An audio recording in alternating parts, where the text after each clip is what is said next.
Hi everyone. Today the video is going to start a little differently. First of all, thank you so much for the views and for the constant support.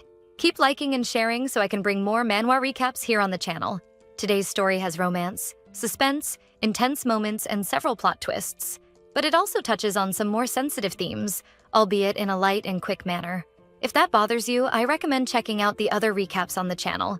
Remember that at the end of the video, I always reveal the name of the series and up to which chapter we have reached.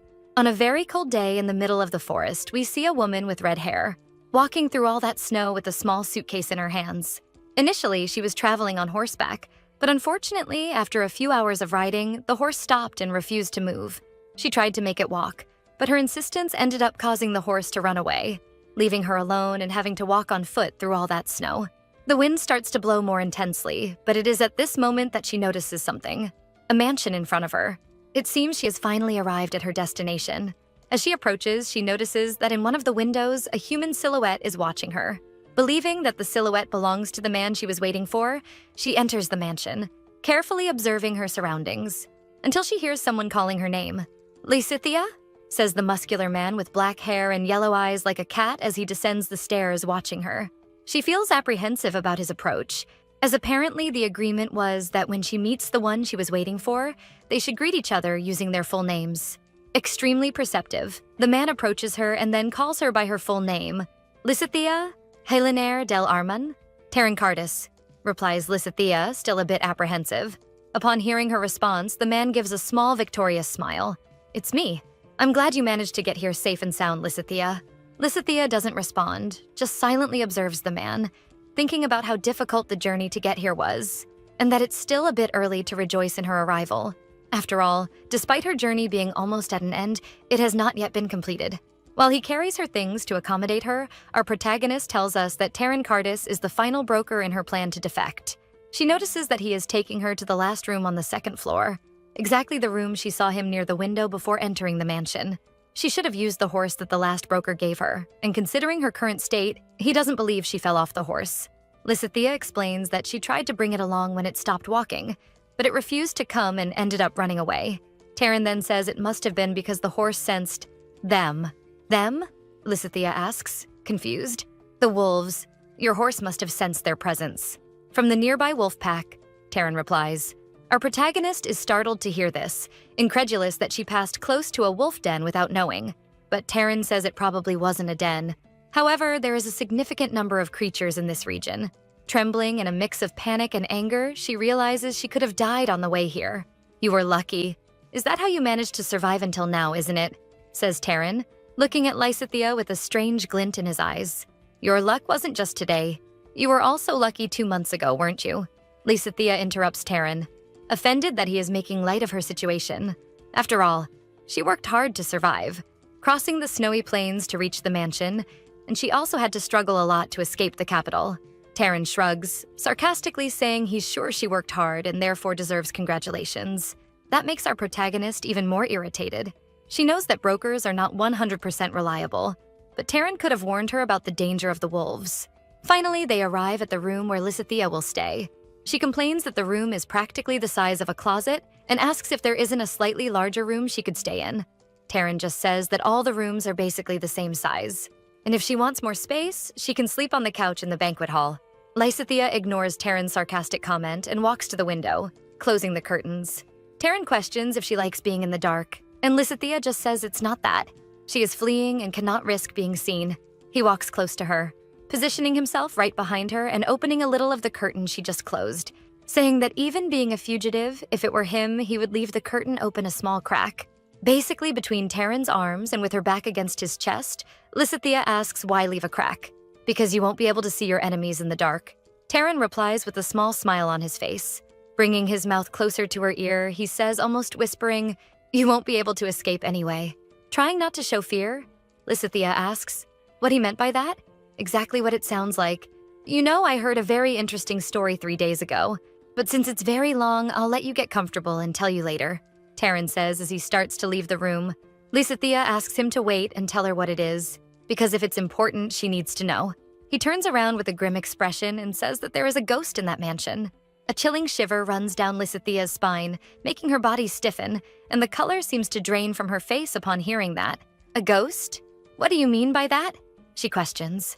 Taran just smiles, ignoring the question, and tells her to get comfortable in the new room while he prepares dinner. Our protagonist gets irritated, thinking that she was unlucky to hire this broker. She feels that Taran is only making her more worried. Besides, what was that sneaky hug? Lysithia sighs, having the impression that Taran is just teasing and playing with her. In the dining room, Taran serves dinner, still referring to Lysithia in a subtly sarcastic manner. The food is extremely simple and little, and it seems to be a bit burnt. Lysithia looks at the food with sadness. If it were her past self, she would never eat something like that. But in the last 2 months, things have changed a lot, and the life of a fugitive has brought a cruel reality. She picks up the cutlery, preparing to eat, thinking that at the moment all she wants is to survive. And that's why she hired Taran, so she can't complain too much about the food. Before taking the first spoonful, she feels Taran's gaze upon her. Uncomfortable, she asks if he needs anything from her. As if observing a painting, Taran replies that now that he knows her up close, she really has an aura of nobility. While delicately wiping her mouth with a napkin, Lysithia explains that this is exactly the problem. Lysithia, Hilinaire del Arman, the beauty of high society, the Scarlet Maiden, whose hair shines brighter red than rubies. Even the commoners knew my nickname. I can't count the number of times I was recognized because of it, Lysithia recounts. Remembering the recent past, when she was trying to escape, and masked men were looking for her, shouting to find the woman with red hair. You could have simply renounced your noble title, Taran replies. But Lysithia says it's not that simple. With a worried look, she explains that because she is the Prince Jade's fiancée, she never imagined she would be affected by a revolt. With a slight sigh, she thinks about how she only gave her parents a headache.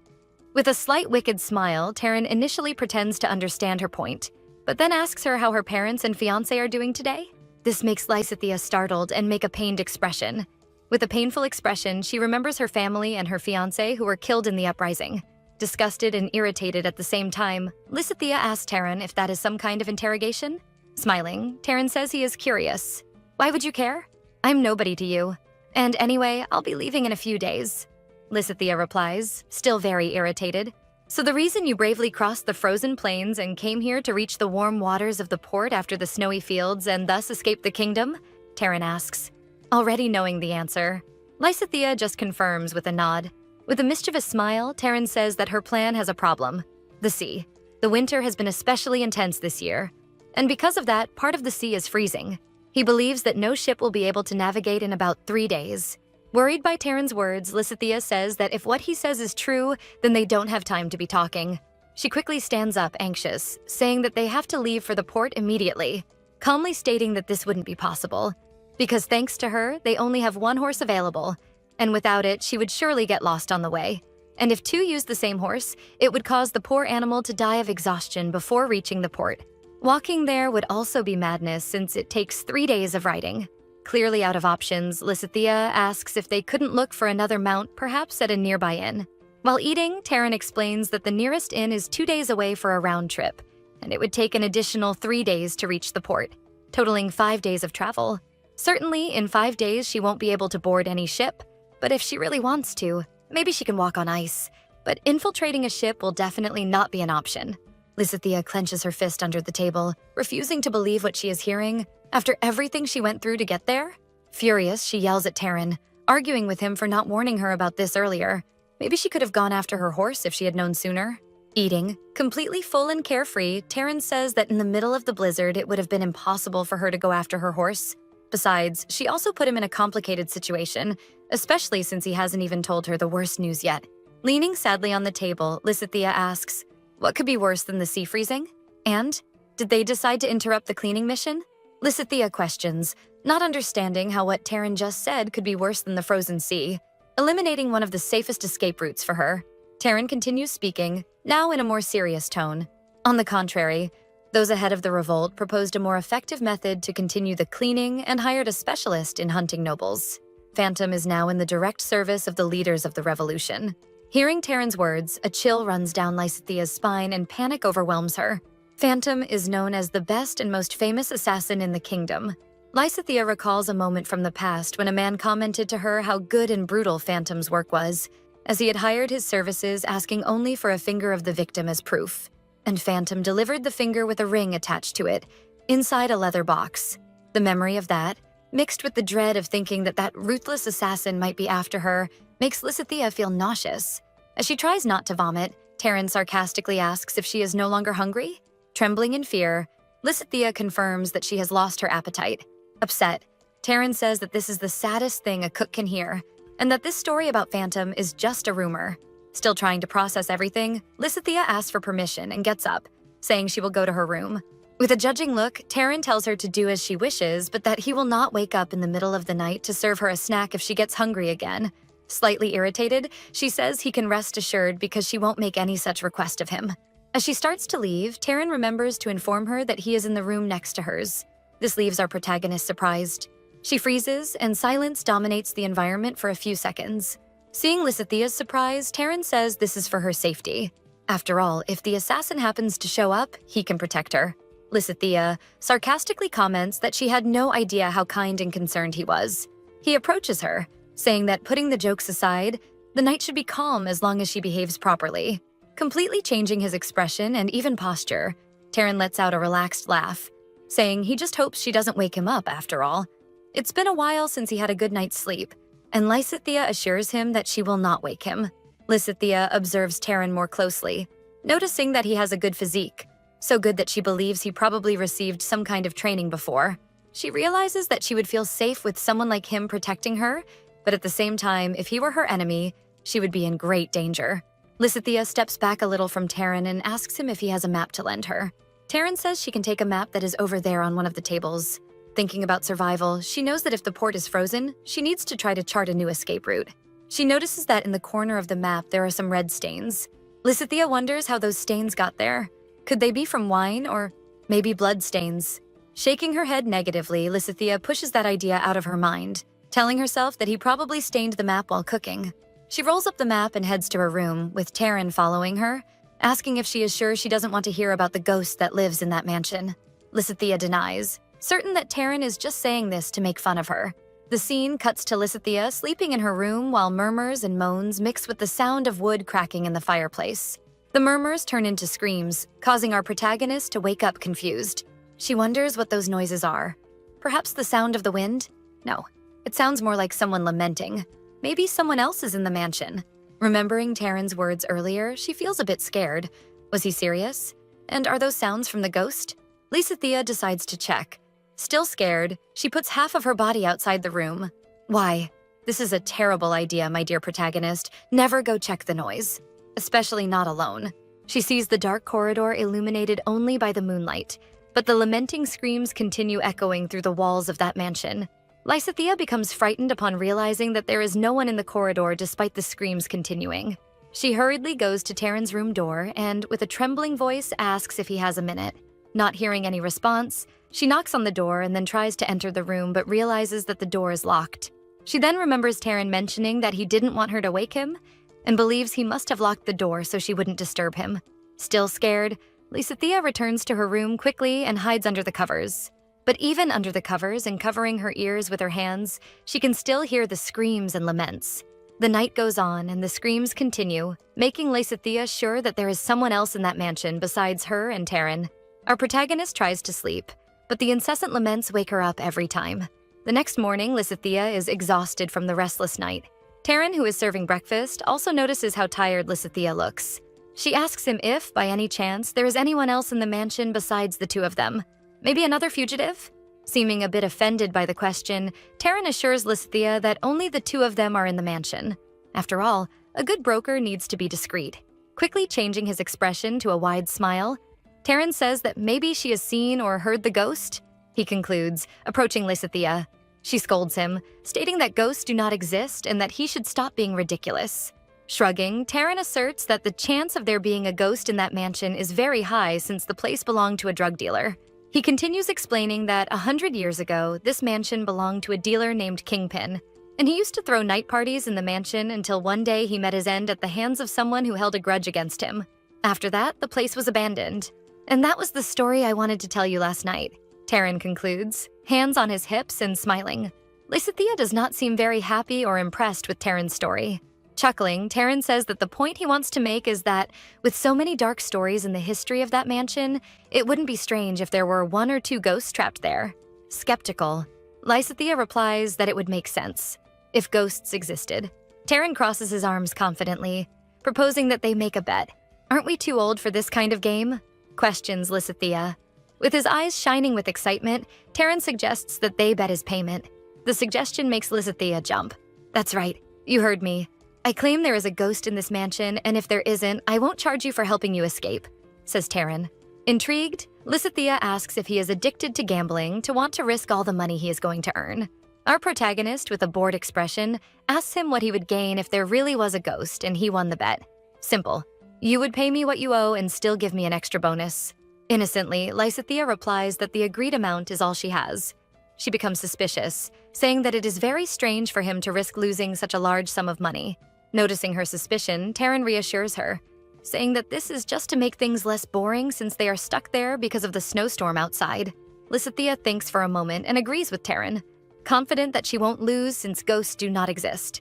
Taran extends his hand towards Lysithea to formalize the bet, saying that from now on, until the moment they leave the mansion, it will be valid. She stretches out her hand to shake his but hesitates for a moment, but he quickly grabs her hand and shakes it. Lysithea is impressed by his strength. This makes her feel slightly embarrassed and thoughtful. That night, once again, screams and moans echo through the mansion. Trembling in bed, Lysithea cannot believe that those moans are from a ghost and convinces herself that it must all be a plan by Taran to win the bet. Fed up with this nonsense, she gets up determined to put an end to it, but a loud sound of something hitting reverberates for a few seconds. And soon after, the moans and screams stop, and she begins to hear the sound of footsteps. Again, she gets up to check. She presses her ear against the still-closed door of her room, and the sound of footsteps grows louder. A shiver runs through Lysithea at the thought that it could be the phantom. She rushes to her bag and starts searching for something, until she pulls out a small pistol from within it, trembling with fear. But with the pistol in hand, she goes back to the door. The sounds of footsteps disappear, and she hears the sound of the door to the next room opening. Quickly, she leaves her room and heads into the hallway, aiming the gun in the direction of where the sound is coming from, coming face to face with Taran, holding a lantern. She is surprised to see him. He is also surprised, but soon starts laughing at her face, asking what she is doing and how she got the revolver. Embarrassed, she explains that she thought he was an intruder. Taran says he was returning to his room after patrolling the mansion. Noticing that she is on the verge of a breakdown, Taran asks if the fear of being pursued is what keeps her awake. With her cheeks still red from embarrassment, she says it is important to be careful, especially for someone in her situation. Taran remains silent for a moment.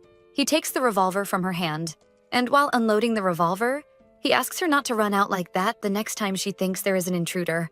He explains that the way she acted was dangerous and not very smart, as it left her exposed and vulnerable. The ideal would be to wait near the door for the intruder to enter and then ambush him. Pulling the revolver from Taran's hand, she explains that she acted that way because she thought the intruder was going to attack him. Lysithea is offended by his comment and walks away towards her room, apologizing for getting involved where she wasn't called. But he grabs her arm, making her stop for a moment. In a serious tone, he asks if she is afraid of the phantom. Without hesitating, she confirms that yes, she is afraid. Approaching her, Taran suggests that if that is the case, she can stay in the room with him. Surprised by Taran's invitation, she remembers the past of the men who had hit on her. They all always had the same look, a look filled with unspeakable desires. But she feels that Taran's look is different, which leads her to question what he really wants from her. Even so, she does not let herself be carried away by curiosity. After rejecting his invitation, she quickly turns and returns to her room. Lysithea closes the door behind her as she enters her room and is surprised when she hears Taran's footsteps fading away. The fact that he gave up so easily makes her think that maybe he really just wanted to keep her company, with no ulterior motives behind the invitation. Still, our protagonist is sure she made the right decision by rejecting his invitation. She lies down on her bed trying to fall back asleep. The blizzard outside makes it so that, even with the windows closed, the cold wind blows through the room, causing Lysithea to shiver. This makes her think for a moment that if she had accepted his invitation, she could have used his body as a barrier against the wind. Perhaps it was just loneliness or neediness speaking, but overwhelmed by these feelings, Lysithea ends up falling asleep. The next day after lunch, Lysithea, still irritated by what happened the night before and determined to find answers on her own, instead of trusting a coward who locked his door, sets out to explore the mansion. She climbs the stairs towards the 3rd floor, remembering that, Besides telling her to make herself at home, Taran also mentioned that the third floor was particularly interesting. Thoughtful, she concludes that Taran is neither arrogant nor rude, but he also cannot be described as friendly. At first, he acted very friendly, like an open book, but she is sure he is hiding something from her.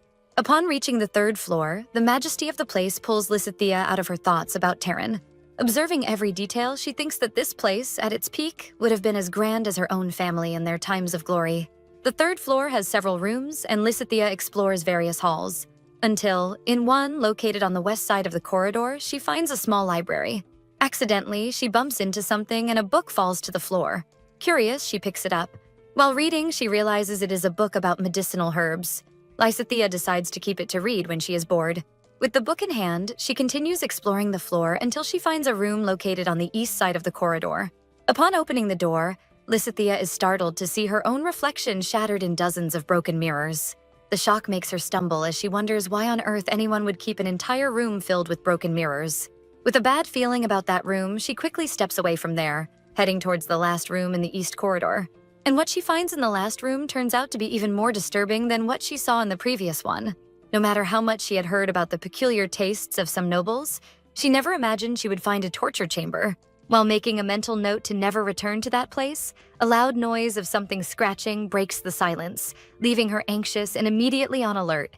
She looks at the floor in panic, questioning whether the noise really came from that direction. Only when something scratches right beneath her foot, through the floor, does terror completely overwhelm her. Without thinking twice, she runs desperately out of that room, as if her life depended on it. Taran, who is passing through the second floor, sees Lissa rushing down the stairs. Upon spotting him, she feels an immediate relief and calls out his name, practically throwing herself into his arms. Not understanding much, but with a clearly worried expression, he envelops her in a protective hug. He tries to calm her and asks her to explain what is happening. With tears in her eyes, she says she is sure there is someone else in the mansion. She recounts that she heard scratching sounds coming from beneath the floor of the third floor. With a serious and calm look, he tries to reassure her, stating that only he and she are living in the mansion. But what she witnessed seemed too real, and she insists that there is someone else there. In a slightly sarcastic tone, Taran comments that, in that case, it must be the ghost. Lissa gets irritated and, raising her voice, asserts that the noises were clearly human. Taran insists that she is just hearing things, suggesting that it might just be the wind outside. After all, they say that during snowstorms, the sound of the wind can resemble the lament of women. But it wasn't the wind, says Lissa, a bit calmer. Shaking his head negatively, Taran states that during his rounds, the mansion is always very quiet, and that he never hears screams or laments. Lissa bites her lower lip, thoughtful, still unable to believe that everything she heard and felt isn't real. Taran approaches her, placing his hand on her forehead as if checking for a fever, while asking if she is okay. Convinced of what she experienced, Lissa pushes Taran away from her. She turns and starts to run, while the concerned Taran follows her, asking what is happening. All she responds is for him to leave her alone. Lissa enters her room and closes the door behind her. Lying on the bed, trembling, she wonders why he doesn't hear the screams and laments at night. Am I going crazy? Maybe all of this is a dream, thinks Lissa. A deep voice of a man says, "If you want to live, behave and do as you are told, Lady Lissa." The scene cuts to a man approaching Lissa in an oppressive manner, invading her space. She recoils, pushing him firmly and ordering him to step back. But the man pulls out a knife and orders her to behave. He breathes heavily as she stops resisting for a moment, making a sarcastic comment about her being a lady of high society. "Look at what you've become. Remember, this is the power of the revolution," says the man coldly as Lissa eyes fill with tears. Feeling victorious, the man leans towards her. Soon after, a bang echoes through the room, followed by the sound of something falling onto the bed. Lissa's heavy breathing mixes with her own sobs, and her trembling hand, now stained with red, holds a revolver. In an act of desperation, determined to survive, Lissa shot the man who wanted to harm her. Realizing what she just did, she gets up and goes to the door. Then she flees. Desperate, in the middle of the night. After running for a while, she stops, exhausted, and then hears footsteps approaching. Phantom, she thinks, worried. The possibility of him being behind her makes her panic even more, and she starts running again. She then spots the mansion.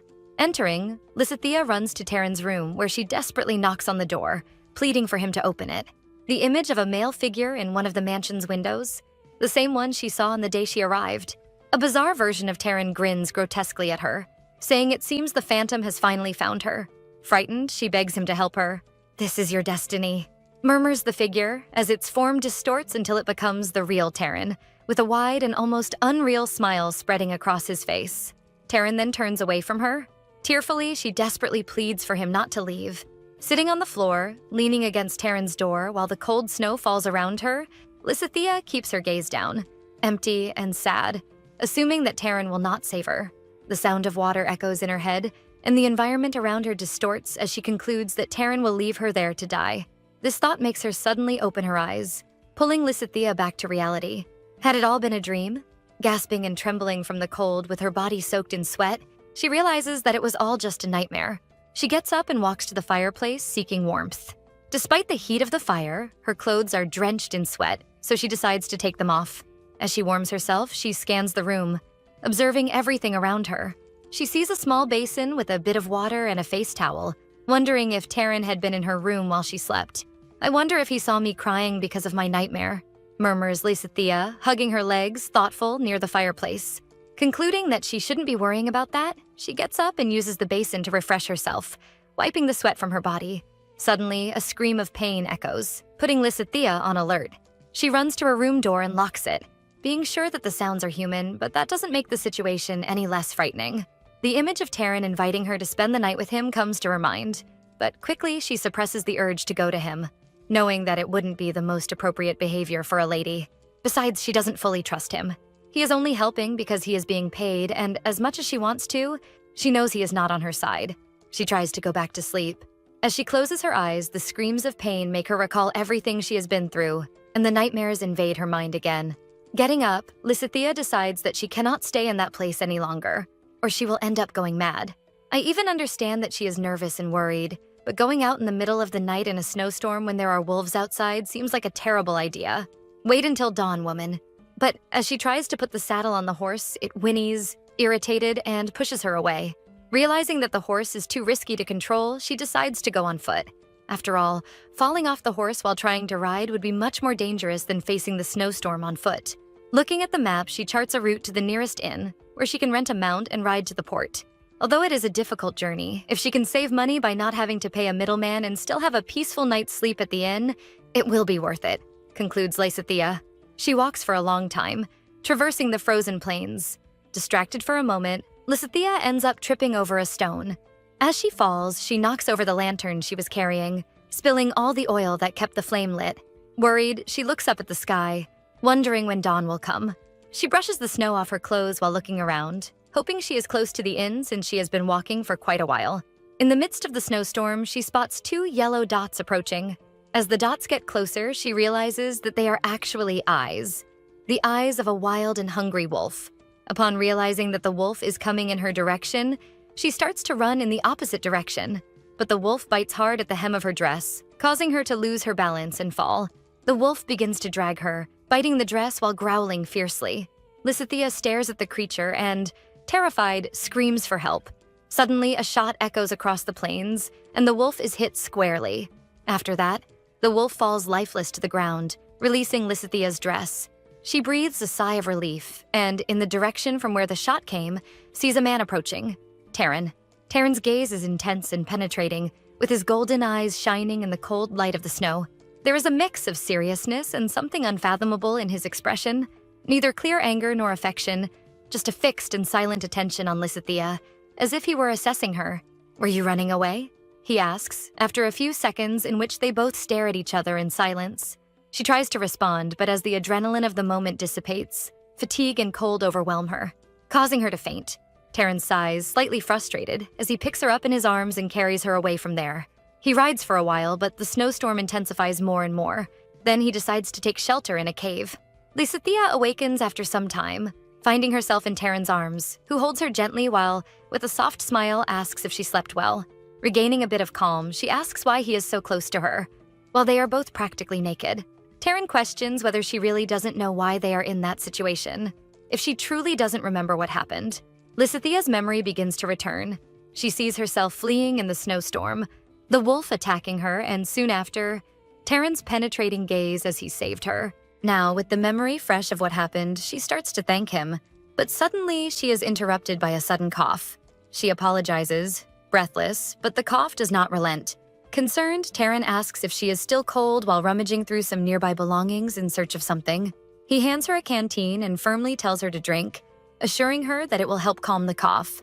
Lissa accepts the canteen and drinks without even questioning what it could be. The recent events, without her realizing it, made her feel more at ease in his presence. She grimaces at the strong taste of the alcohol. "This is liquor," she exclaims, surprised. "It helped, didn't it?" Taran asks, with a smile on his face. "My God, how can you give liquor to someone who has a cold?" she complains. Lissa watches him as he takes a sip of the liquor, seeing the smooth movement of his neck and noticing a small drop trickle down the edge. He slowly leans in, wrapping her from behind in a firm embrace, and asks why she decided to run away, wanting to know if by throwing herself into the snowstorm she had given up on herself. She responds seriously, saying that she felt like she was going insane in the mansion. She ran away because she wanted to live. Upon hearing this, he looks at her and questions, intrigued if she really saw a ghost. She sighs, a bit frustrated that he is bringing up the ghost topic again, but explains that it wasn't because of that. It was mainly because she had a nightmare about something that happened to her. As she says this out loud, she realizes that despite everything, she feels surprisingly comfortable and safe in Taran's arms. Curious, he continues the conversation and asks if it was something that happened when she was in the capital. She confirms with a yes and turns to face Taran's face as she begins to recount what happened to her. She explains that after losing her family and fiancé to the revolution, she became a fugitive. But unfortunately, she ended up captured by the son of the revolutionary leader. Then he tried to force me to do something against my will. In exchange for keeping me alive, he wanted to keep me under his control, as if I were just a possession, for the rest of my life. An uncomfortable silence settles after Lissa reveals her past. Taran breaks the silence, asking in a tone laden with implication.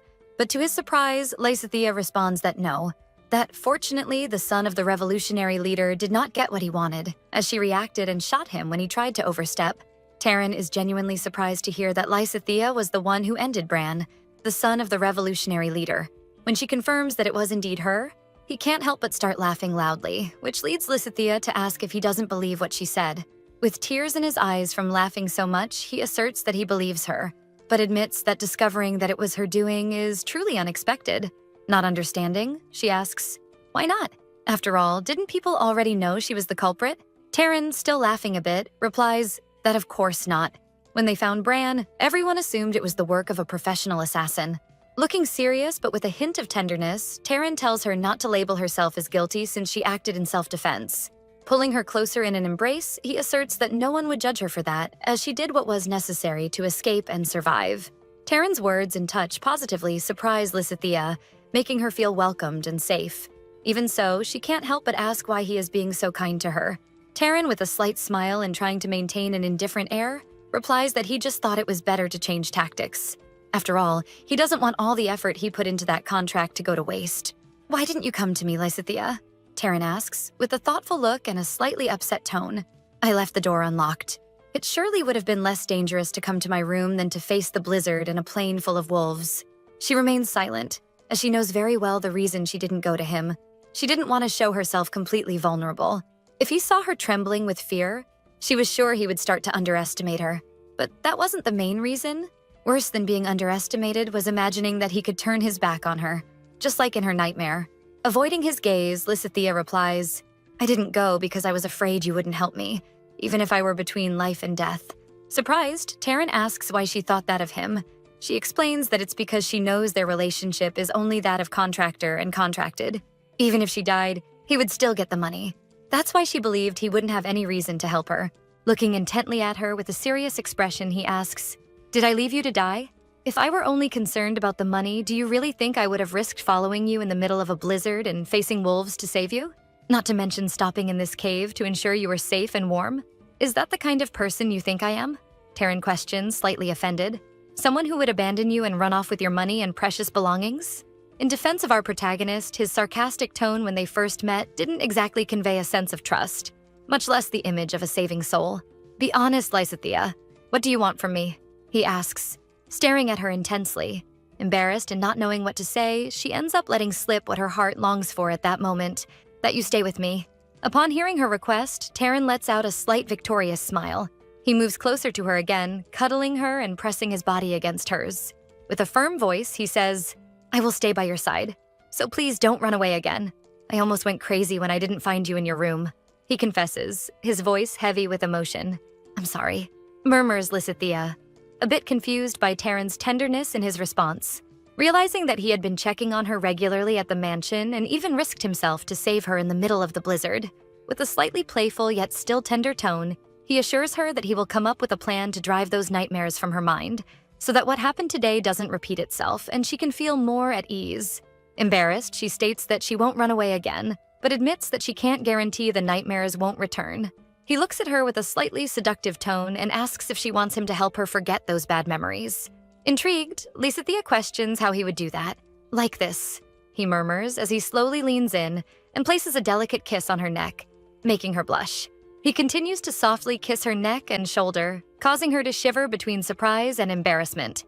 With her face flushed and already imagining the answer, she asks hesitantly, "When you talk about creating new memories, do you mean?"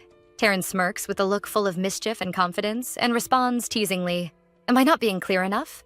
Tell me if you want me to stop," he says, his voice low and firm as he leans over her, keeping his gaze fixed on her face. "I will respect you if that's not what you want." With a relaxed smile, he comments, trying to ease the tension, "It's just that I would hate to get shot." She looks at him, surprised by the response, but can't ignore her own heart, which beats faster with every second he stays so close.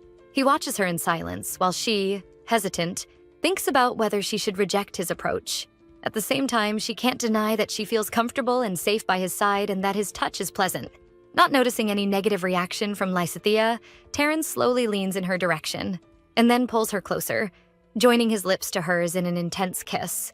Their lips remain joined for long moments, the world around seeming to disappear. At first, the kiss is firm, but soon deepens, filled with an intensity that makes Lissa's heart race. With each touch, each exchanged sigh, she feels even more drawn to him, consumed by a silent desire for him to continue. As they catch their breath, Lissa can't help but ask if he had any ulterior motives for doing that. Taran simply leans in again to kiss her, and with a firm look, replies that he just wants to make her nightmares disappear.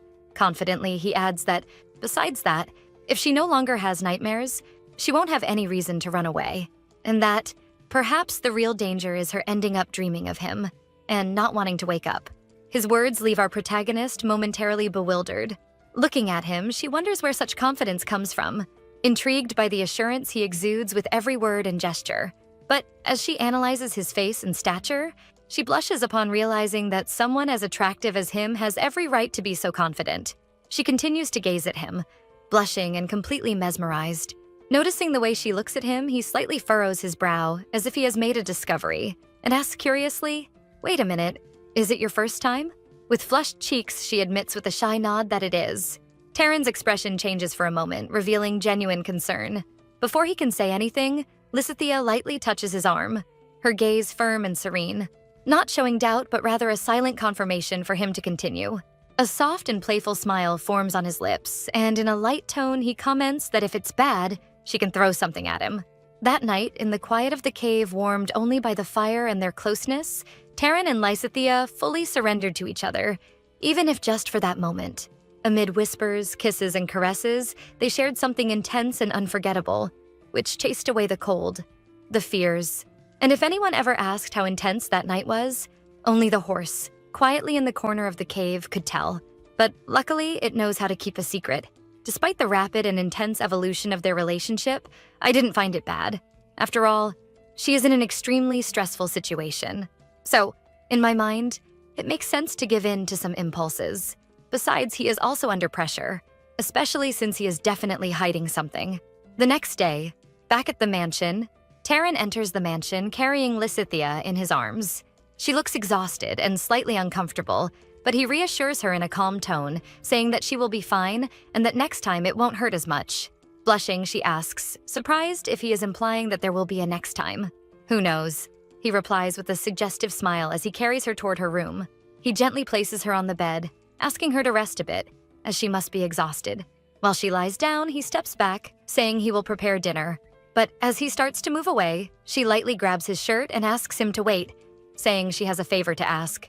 "Could you teach me how to use a weapon properly?" she asks, looking at him seriously. He looks at her with a serious, almost thoughtful expression before responding that this is not part of the contract they have.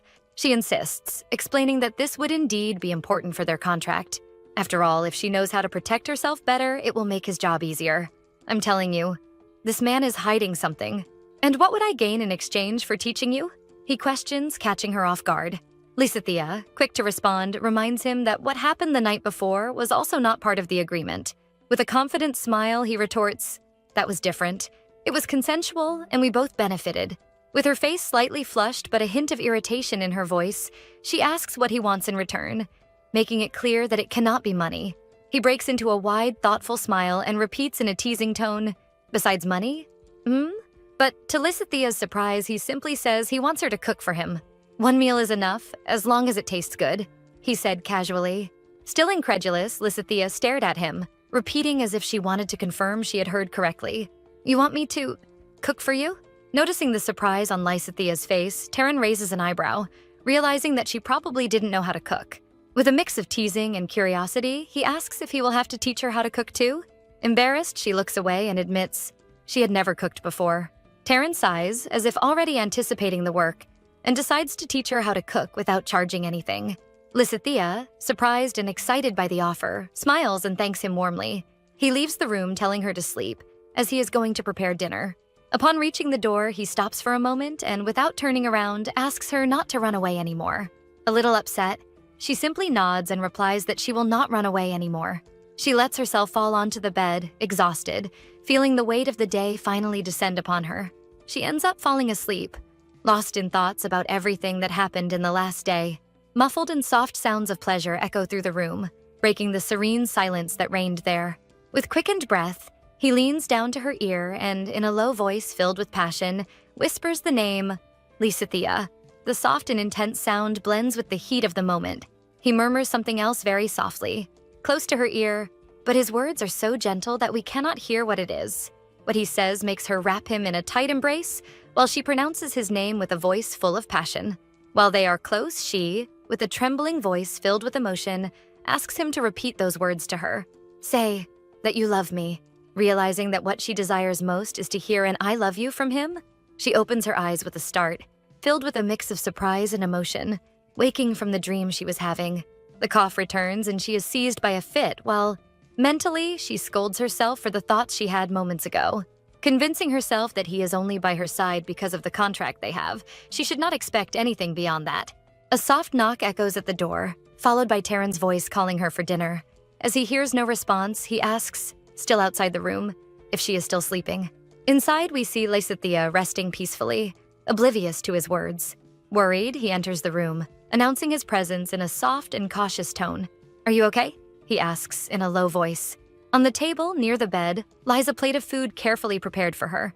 A little breathless and looking like she has a fever, she admits in a weak voice that she is not feeling very well. Placing his hand on her forehead, he realizes that she is warm and probably has a fever. Concerned, he asks how long she has been feeling this way. She, not very sure, replies that she doesn't know for certain, but that she has been feeling a bit ill. He decides to go to the village to fetch some medicine, but she insists that he shouldn't worry, assuring him that she will be fine just resting for a few days. She weakly extends her hand, trying to make him change his mind, but he says it is important to get the medication and assures her that it will only take a day to go and come back. Even so, she insists that she will be fine. He holds her hand and asks if she realizes the danger of such a high fever, explaining that it could even leave her blind or deaf. Surprised, she asks if he has ever seen that happen to someone. With a slightly sad look, he shakes his head and says yes, adding that as soon as dawn breaks, he will go get the medicine for her. During the night, he stays by her side, making sure her fever goes down.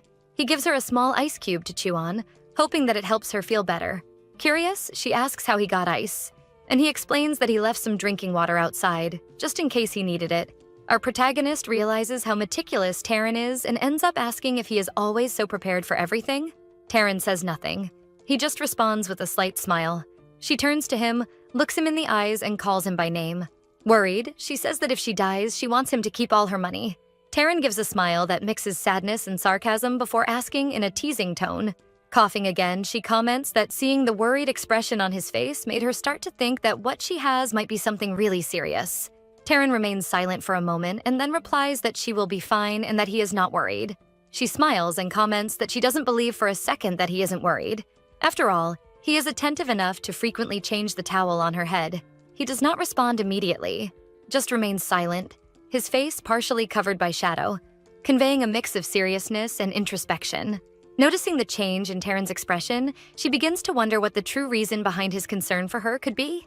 She then seems to come to a conclusion, and after a brief silence, asks Taran if, by any chance, any of his clients had ever died from a high fever.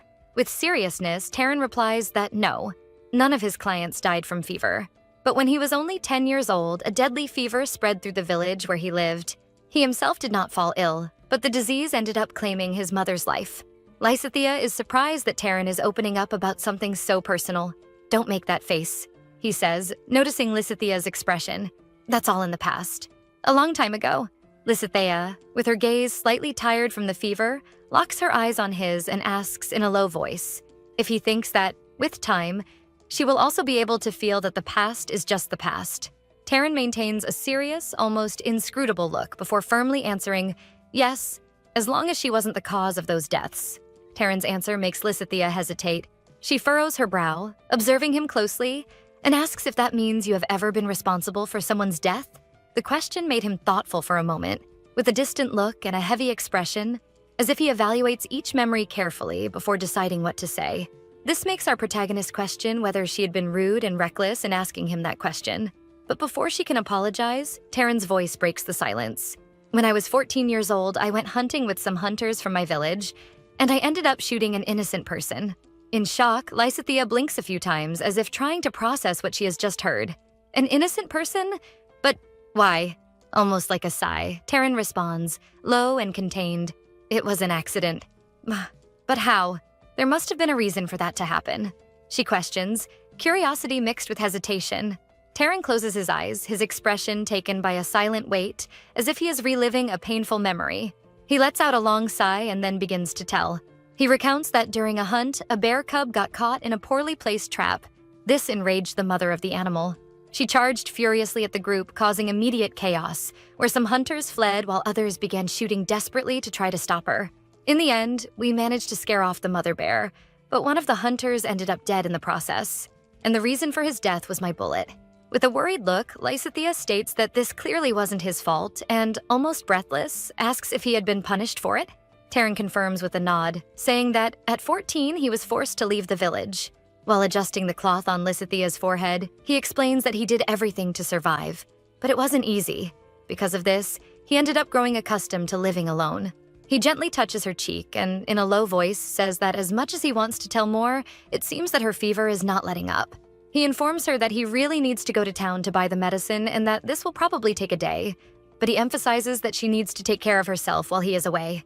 She looks at him with a challenging gaze and demands that he promise to return as quickly as possible. Otherwise, she warns that she will run away again. He gently places his hand over Lissa's eyes, telling her that she should sleep, and then asks if she has still been having nightmares. This makes her remember the intimate moment they shared in the cave, when he covered her eyes just like that while he loved her. Remembering this, she gently squeezes his hand against her face and, smiling while blushing, affirms that she no longer has nightmares. As she falls asleep, she, in a hopeful thought, imagines how nice it would be if they could continue talking like this when he returns. The next day, Lissa wakes up still a bit groggy. As she rubs her eyes, she thinks that she had a dream but can't quite remember it. She turns onto her side in bed, lost in thought, and realizes that she misses Taran. Without any sense of how long she has slept, she wonders what time it must be. Suddenly, she hears a noise coming from near the window, breaking the silence of the room. She hurriedly gets up from the bed, curious and worried about what might have caused the noise. She approaches the window to check. She feels relief upon noticing that it was just a piece of ice that had fallen from the roof, hitting the ground and causing the noise. Still looking out the window, she realizes that she feels much better than the day before. The fever persists, but it is much weaker. A gentle smile appears on her face as she remembers Taran taking care of her last night. But the calm moment of our protagonist lasts little, for in the distance, she spots 3 figures approaching the mansion. She quickly hides behind the curtain upon realizing that the figures are 3 men, clearly coming toward the mansion. And worst of all, none of them is Taran. Lissa silently leaves the room, each step measured to avoid making noise, while wondering who those men are and what they might want there. Cautiously, she approaches the part of the hallway where she can see the other floors, and from there, sees the three men on the ground floor talking among themselves.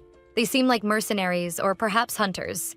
They talk about the cold outside, and one of them takes the opportunity to demand a debt from another, named Leo. Leo, visibly irritated, tells the other to stop bothering him, assuring that he will receive the money that is rightfully his. The man retorts, complaining that he deserves more. After all, he was the one who eliminated the target. Lissa reacts upon hearing the men's conversation, her eyes widening, revealing surprise and apprehension as a drop of sweat trickles down her face.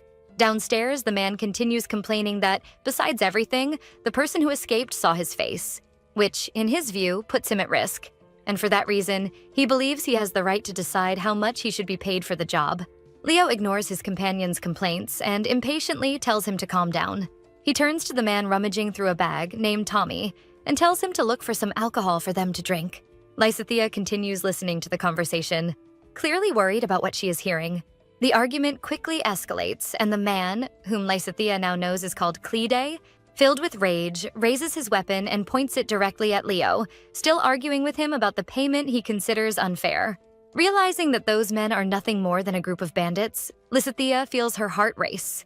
She knows she needs to hide, and fast, before they find her. Remembering dark events from the past, Lissa feels a chill run down her spine. The fear grows with the certainty that if those men find her, they might not be satisfied with just stealing her money. She remembers the fireplace still burning. She runs back to the room, determined to put it out before the smoke or the... But before she can finish the thought, she accidentally steps on one of the loose floorboards, which creaks loudly. In that instant, she freezes, her heart racing, fearing she has been heard. Downstairs, the men suddenly stop their conversation, falling into complete silence, alert to any sound. Tommy glances up at the floor above and, referring to Leo as boss, says he thinks there is someone else in the mansion. They then begin to observe the mansion more closely. One of them furrows his brow and comments that he smells food and burnt wood in the air. For him, this is enough proof that someone is living there. Lissa feels a brief sense of relief upon hearing that, believing that at least they don't seem to have noticed the noise from the floorboards. She hears them agree to split up to search for whoever else might be there. Desperate, Lissa tries to think of what would be the smartest thing to do at that moment. Going outside is out of the question. The footprints in the snow would make it easy to track her. Going to the first floor is also not an option, as they would find her much more easily there. She clenches her fist, filled with frustration, irritated that those damned bandits chose the very day Taran is not there to show up. Determined to protect herself and survive, she decides that the best course of action is to return to her room. She quickly begins to rummage through her things, looking for something that might help her. Upon finding her revolver, she remembers that she only has 3 bullets, theoretically 1 for each of the bandits. It will be difficult, but she knows she doesn't have many options at the moment. Remembering what Taran told her the last time she used a revolver, she positions herself near the door, waiting for the approach of the bandits. Anxious about the situation, she tries to calm herself, taking deep breaths as she waits for the inevitable. As difficult as it is, she is well positioned, in a strategic spot, from where she can shoot anyone who enters before they even see her. She trembles slightly, fear coursing through her body. As much as she needs to be strong, the truth is that she is terrified inside. One of the men shouts from downstairs that he is going to check the second floor. He begins to open the doors of the other rooms abruptly, making a lot of noise with each bang and shove. The sound of footsteps and doors being opened draws closer, making Lissa increasingly nervous, her heart pounding in her chest. "I found it!" The man shouts to his companions, causing Lissa to freeze in place. "Whoever is living here is in the second room on the second floor," he announces. Curious, their leader begins to climb the stairs to see his colleague's discovery in person. Lissa hears the sound of them rummaging through Taran's room, right next to hers. Each drawer opened and each piece of furniture dragged echoing like a portent in the silence of the hallway. I'm not sure if it's out of fear or because she is still sick, but Lissa feels a sudden and intense urge to cough, trying to hold back the cough as much as she can, but the effort ends up provoking a loud sneeze that echoes through the room. She brings her hand to her mouth in panic, but it's already too late. From the next room, she hears the thugs commenting among themselves that they heard a noise coming from the nearby room. They quickly run towards the door of Lissa room, the hurried sound of footsteps echoing down the hallway. Our protagonist struggles to remain calm, even with her heart racing, as she hears the quick footsteps approaching her direction. The men shake the door of the room forcefully, trying to break it down to get in. A bang echoes down the hallway as one of the men shoots at the lock, trying to force the door open. Outside, the men argue, trying to decide who will be the next to shoot at the door, since the first shot had no effect. One of them, impatient, starts pounding on the wood hard, shouting for whoever is inside to open immediately. Our poor protagonist grips the revolver tightly in her hands, feeling the cold metal as she listens to the heavy knocks against the door. The banging suddenly stops when one of the thugs notices something outside, drawing the attention of the others. Before they can understand what is happening, a precise shot echoes and hits Cleed, the thug who was pounding on the door, causing him to fall to the ground. The leader considers reacting, but before he can draw his weapon, a second shot hits him squarely, knocking him down instantly. Not understanding what is happening, Lissa hears the dull sound of two heavy things falling to the ground. She slides down the back of the wall, supporting herself as a coughing fit overtakes her, and silently prays that Taran is already back. Footsteps approach the door, and outside, Taran's voice calls her, filled with concern. As much as she wants to open the door, the relief of hearing Taran's voice, combined with the adrenaline that begins to dissipate, leaves her momentarily unresponsive. He warns in a firm voice that he is going to enter and asks her not to shoot. She utters his name with relief upon seeing him, and Taran, clearly more at ease to see that she is okay, tells her to wait inside and not to come out, as he needs to clean things up. Lissa screams, "Watch out behind you." In panic, Lissa brings her hands to her face, covering her eyes, unable to face what is about to happen. A dry sound of a blade piercing stab echoes in the air, followed by a heavy thud, like something falling hard to the ground. Still sitting and looking at the floor, Lissa shudders, her trembling voice escaping in a weak whimper as she calls out Taran's name. She lifts her gaze upon hearing his voice calling for her. "Keep your eyes closed. The scene is not very pleasant," he says, looking at her with concern, as tears well up in her eyes. Realizing he is okay, she hugs him tightly, as if she wants to make sure he is really there and safe. She wraps him in a tight embrace and, with a slightly trembling voice, says that she is fine. Taran, however, shows concern upon noticing that she got dirty from hugging him. Worried, Lissa directly asks if he is okay. Calmly, Taran reassures her, saying that he is. The thug had missed the stab. She runs her hands over his body, as if needing to confirm with her own touch that he is really okay. After all, he had just taken down 3 men and had not a single scratch. The feverish heat still burning under her skin reminded him that she needed to take her medicine, and that she had probably been waiting for him for a long and distressing time. "I wondered all the time when you would come back," she says, her voice choked, almost letting the tears slip. When she hears this, she wraps him in a tight hug again, as if she wants to imprint in her memory that he was there, whole, back for her. After a few seconds, he gently pulls her away, insisting that she take her medicine, let the fever subside, and rest a little while he takes care of cleaning the whole place. Lissa offers to help him clean everything, but he firmly refuses, insisting that she stay in the room and rest. It would probably be faster if he did everything alone, and besides, he needed her to get better soon. He steps away, saying that as soon as he finishes, he will come back to clean her room too. And before she could say anything, he closed the door behind him, leaving her alone in the room. Feeling her body warm, she takes the medicine that Taran brought. Glancing at one of the mirrors in the room, she is startled to notice how pale and dirty she looks. She takes off her dirty clothes and walks to the bed to try to sleep a little while the medicine takes effect. She quickly falls asleep, and the only thought accompanying her is how much she wishes Taran were there, by her side, at that moment. Some time passes while Lissa sleeps peacefully, and upon waking, she looks around, realizing that her dirty clothes have disappeared and that the red stains in the room have also been cleaned. Concluding that Taran had organized everything, including her clothes, she couldn't help but be impressed. She gets out of bed and goes to her bag, starting to look for a change of clean clothes. However, she interrupts the movement, thinking that perhaps a bath would be a better option at that moment. Lissa remembers that on the first floor, there is a bathroom with hot bathtubs and probably warm water waiting for her. She wraps herself in a blanket and leaves the room towards the bathroom, realizing that the medicine has indeed taken effect, as she now feels much better. As she approaches the bathroom, Lissa sees a large amount of steam coming from the slightly open door. She approaches curiously and sees Taran filling the bathtub with hot water. She watches him, mesmerized, seeing Taran's torso muscles move with each gesture as he concentrates on his work. After a few seconds of just watching, and realizing that he is so focused that he hasn't noticed her presence yet, Lissa finally calls him by name. He smiles upon hearing her voice calling him, and without stopping what he is doing, asks if she is feeling better. She thanks him for his concern, stating that she is feeling much better thanks to him. Lissa notices one of the basins has the dress she was wearing earlier. She leans down to grab the dress, and while telling Taran that he should take a bath first, as she is going to the kitchen to wash the dress, Taran gently holds her by the waist and says, "Wait, where do you think you're going?" The sudden closeness puts him dangerously near, making her face flush. He is too close, and she is only wrapped in that sheet, with nothing underneath. Quickly, she explains that she was going to wash the clothes, but Taran, with a slightly annoyed tone, says that he had prepared the bathtub for her to use. Therefore, she should take a bath first. Our protagonist responds that he shouldn't worry so much about her, that she just needs a quick bath, especially since he ended up getting much dirtier than she did. Taran insists, saying that even so, she should take her bath first and calmly, reminding her that she just recovered from an illness. "Go ahead. The hot water will do you good. After all, we can't let you get sick again," he says firmly but in a caring tone. Somehow, that mix of authority and care stirs something in Lissa, leaving her slightly flushed. She nods and, with a slight smile, thanks Taran for taking such good care of her. Observing the bathtub, she comments that it is excessively large.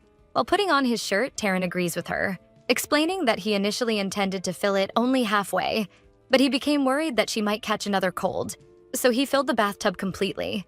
She calls him before he steps away, asking him to wait, and then asks if he wouldn't like to take a bath with her since the bathtub is so big. He looks her in the eyes, surprised by the invitation, and as he realizes how his own words could be interpreted, she feels her face heat up, turning red and visibly embarrassed. Murmuring, she explains that, in fact, she just didn't want to waste the hot water since the bathtub is enormous. "So that's why?" Taran asks in a teasing tone. Lissa looks away, responding too quickly that of course that was all, although the blush on her face says otherwise. Taran smiles and starts to take off his shirt again, saying that since that's the case, he won't refuse. Lissa closes her eyes as soon as Taran begins to undress, overwhelmed by embarrassment but feeling her heart race. He starts to wash himself, and noticing that she was still there, standing still, he calls her with a slight teasing tone, asking if she was going to take a bath or if she intended to stand there all night. She reacts to his comment, taking a step as if she were going to move, but soon stops again, becoming mesmerized as she watches him, unable to look away. Taran glances in her direction and realizes that, once again, she was just standing there, silently watching him. "Is that why you invited me to take a bath?" he asked with a crooked smile. "To be eye candy for you while I wash?" Stammering with nerves, she replies that it was nothing like that, explaining that she was just waiting because he was using the only basin they had. But silently, she couldn't help but feel a bit rejected. After all, she seemed to be the only one enchanted by looking at him, while he didn't even try to cast a glance in her direction. He leaves the basin near her and steps into the bathtub, turning his back to her as he relaxes. Lissa hesitates for a moment, overwhelmed by embarrassment at the possibility that he might suddenly look back. Gathering courage, she splashes herself with the basin and prepares to enter the bathtub. Embarrassed and with a slight regret for having made that invitation, she hesitates for a moment before finally moving into the water. When she sits in the bathtub, he asks, in a slightly playful tone, if she usually covers herself this much to take a bath. She explains that the water is clear and that since they were both using the bathtub, she thought it would be more polite to cover herself this way. Then she tilts her head slightly and asks if he could do something about that. "That?" Taran asks, with a tone of false innocence. With her hand covering her face, she replies, embarrassed, that she is referring to the thing between his legs. "Oh, that. Is it bothering you?" he says with a mischievous smile. "Funny. I had the impression that you liked it." Lissa jumps, surprised by Taran's bold words. Catching her breath and trying to calm down, she explains that it's not that she didn't like it, but that it was her first time. Taran breaks into a warm smile and comments that he was sure she had enjoyed it too.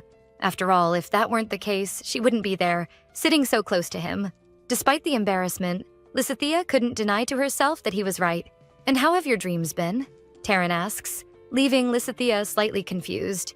He then explains that since the incident in the cave, she has been able to sleep quite a bit, and therefore has probably spent some time with him in her dreams as well.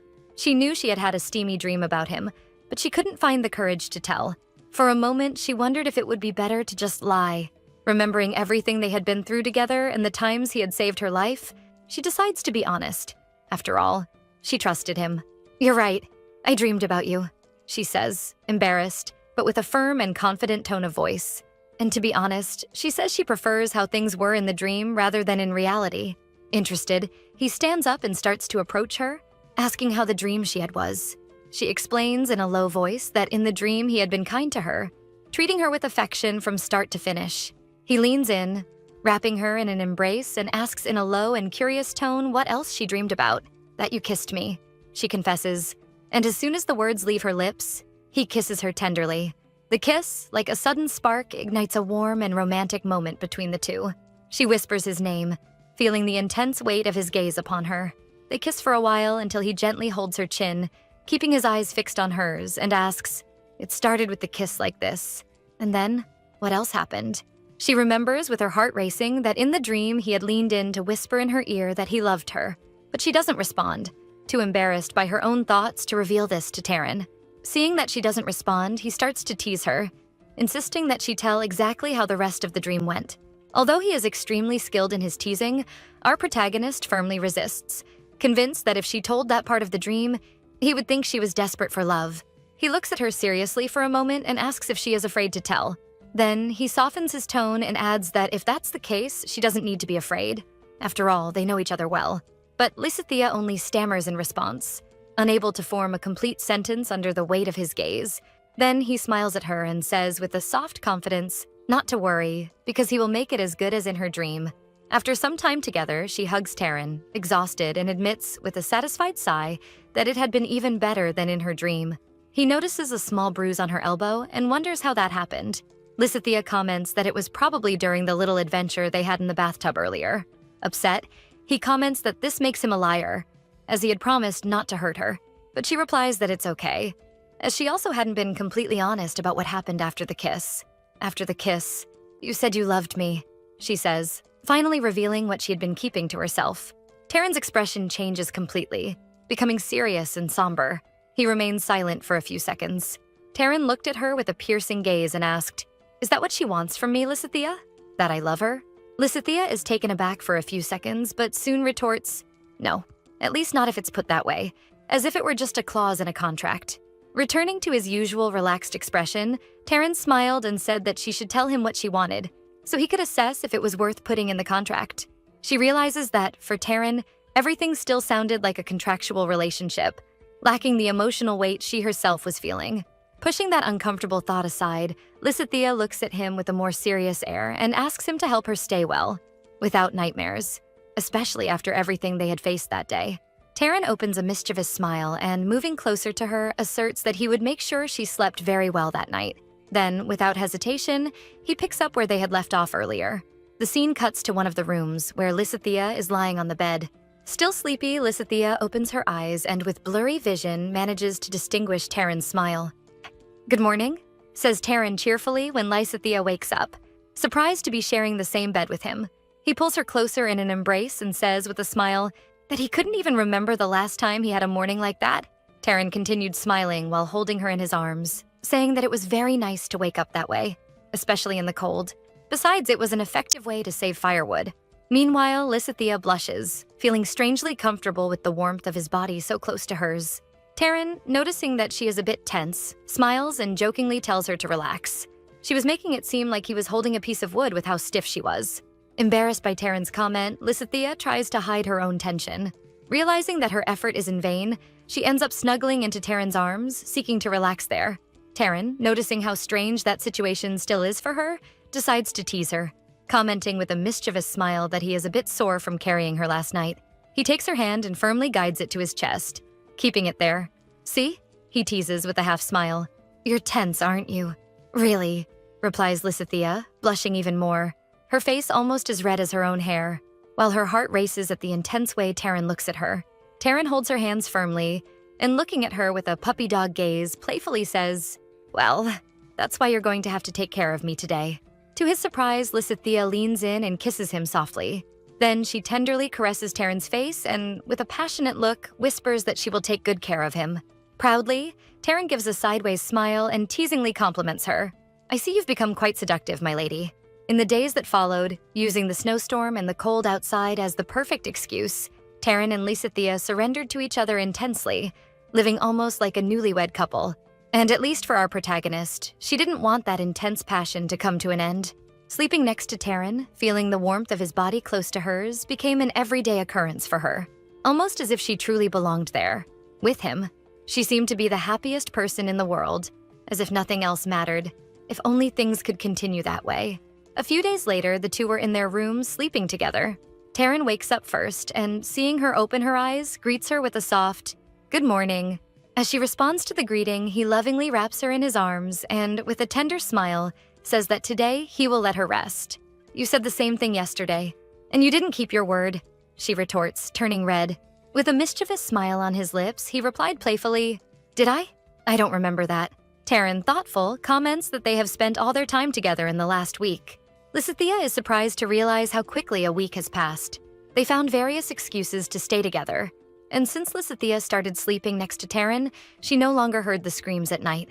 Feeling the warmth of his body, she closes her eyes peacefully. Certain that there were no ghosts, it was all just her mind and fear playing tricks on her. She starts to pull away from Taran, saying she will prepare breakfast, but he pulls her close and kisses her, preventing her from getting out of bed. As if drawn by a magnet, she moves closer to him again while kissing him. Looking at her face, still flushed from the kiss, he lovingly pronounces her name. "I'm afraid I won't be able to stay with you all day tomorrow," he said. Surprised, she looks at him and asks why and where he is going. With a distant look, he explains that now that the snowstorm has calmed down, he thought it would be a good time to go get another horse. Looking out the window, she realizes that it has indeed stopped snowing. Getting out of bed and starting to get ready, Taran explains that although the trip will only take a day, he needs some time to prepare. Therefore, it would be better for them to sleep in separate rooms that night. Worried about the possibility of hearing the screams again, she asks him, almost pleadingly, if at least that night they could sleep together. But Taran says that unfortunately that won't be possible. He explains that he needs to rest as much as possible to make the trip efficiently, and that with her by his side, he would end up getting distracted. "But," murmurs Lissa, still lying in bed, watching Taran leave the room. Noticing her hesitation, he turns around and, in a firm voice, assures her that she will be fine, that she is safe. Saying this, Taran goes out to organize his things. Lissa remains lying in bed, but feels uneasy remembering how the first nights she spent in that mansion were. She closes her eyes and grips the sheets tightly, thinking that even if it's just a contractual relationship, she would still be happy as long as she could be by Taran's side. Later that same day, Lissa is outside holding a rifle, focused as if aiming at something in the distance. She pulls the trigger, and at that moment, the loud sound of the shot echoes, causing the birds in the area to fly away in fright. But she feels a bit irritated seeing that she missed the target and the bottle remains intact. The sound of Taran's voice catches her attention. He seems surprised that she is practicing. Lissa stated with a firm gaze directed at the bottle she was using as a target that she didn't have the luxury of time on her side and needed to learn to shoot as quickly as possible. Taran, in turn, retorts by asking if she regretted spending the entire last week by his side. Turning red, she replies that she does not regret it. He walks over to the bottle, saying he will make it a little easier for her to aim. As he removes it from its place, he explains that the trees in the background make it difficult for her to focus on the target. He places the bottle in a spot where, in the background, there are only snow-covered mountains, showing how this way it becomes much easier for her to see the target. Taking his role as a teacher seriously, he asks if she remembers what he taught her, about what she should keep in mind when shooting. While aiming, Lissa mentally recites what Taran had taught her. Maintain the proper position, with arms and shoulders firm to minimize recoil. Eyes wide open, focused on the target. Breathe calmly, and a moment before shooting, hold her breath. As if he were listening to her thoughts, Taran approaches from behind, places his hand over hers, and in a low but firm voice commands, "Now." Lissa pulls the trigger and the shot echoes, hitting the bottle squarely and shattering it into several pieces. Happy and at the same time incredulous, Lissa exclaims to Taran that she did it. But in the distance, something catches her attention, something falling to the ground while nearby a horse was running away. Our protagonist immediately becomes worried, wondering if she had accidentally shot someone. Without thinking twice, she runs towards the fallen person, ignoring Taran's concerned voice calling after her. She finds a blonde man lying on the ground, and Lissa sighs in relief upon realizing that he has no gunshot wounds. Mentally, she wonders what that man is doing there, if he is just passing through, or perhaps a bandit expelled from his own group. As a precaution, she decides that she must check if he is carrying any weapons. But then Taran calls her, this time with a serious voice and a dark tone. In that instant, she realizes that something is wrong. When she turns around, she sees Taran with the rifle aimed at the blonde man lying on the ground. Startled, Lissa asks what he is doing, but he does not answer. He only firmly orders her to step away from the man. With a serious expression, he states that he hopes she is not thinking of saving that man. He reminds her that she is still a fugitive and that he is working for her. They cannot take risks. Taran cocks the weapon, ready to shoot, but Lissa moves quickly and positions herself in front of the man, standing between him and Taran. "Wait!" she exclaims with some desperation. "He may not be a threat. He might just be an innocent traveler. If we take him to the mansion, we could take care of him." Interrupting her with a piercing look, Taran retorts that just because the man doesn't look like a bandit doesn't mean he isn't one. He asks if Lissa has already forgotten what happened some time ago, and what makes her so sure that he won't hurt them. Determined, Lissa asserts that even if he is a bandit, killing him like that, without even giving him the right to defend himself, is wrong. Still aiming the weapon at the man, Taran says, with a cold expression, that it is not up to her to decide that. Taran orders, in a harsh tone, that she step away from the man, but Lissa stands firm, not moving an inch. While the two argue, the man begins to cough, showing signs that he is regaining consciousness. He raises his eyes to our protagonist with an expression of agony, and in a weak voice, asks for help. Lissa promptly turns to the man and starts talking to him, trying to calm him down and saying that she will help him. She then turns to Taran, practically begging for help with just her gaze. He sighs, visibly irritated, and then, shortly after, he lowers the weapon, still begrudgingly. "You ruined everything," he says with a wounded expression directed at her. Lissa ignores him and begins to help the man get up, struggling to support him as she tries to take him back to the mansion. Clearly irritated, Taran takes the man from Lissa's arms and, picking him up, carries him alone toward the mansion. Our protagonist is surprised by Taran's coldness. Doubt gnaws at her. If the man hadn't woken up during the argument, would Taran really have shot him?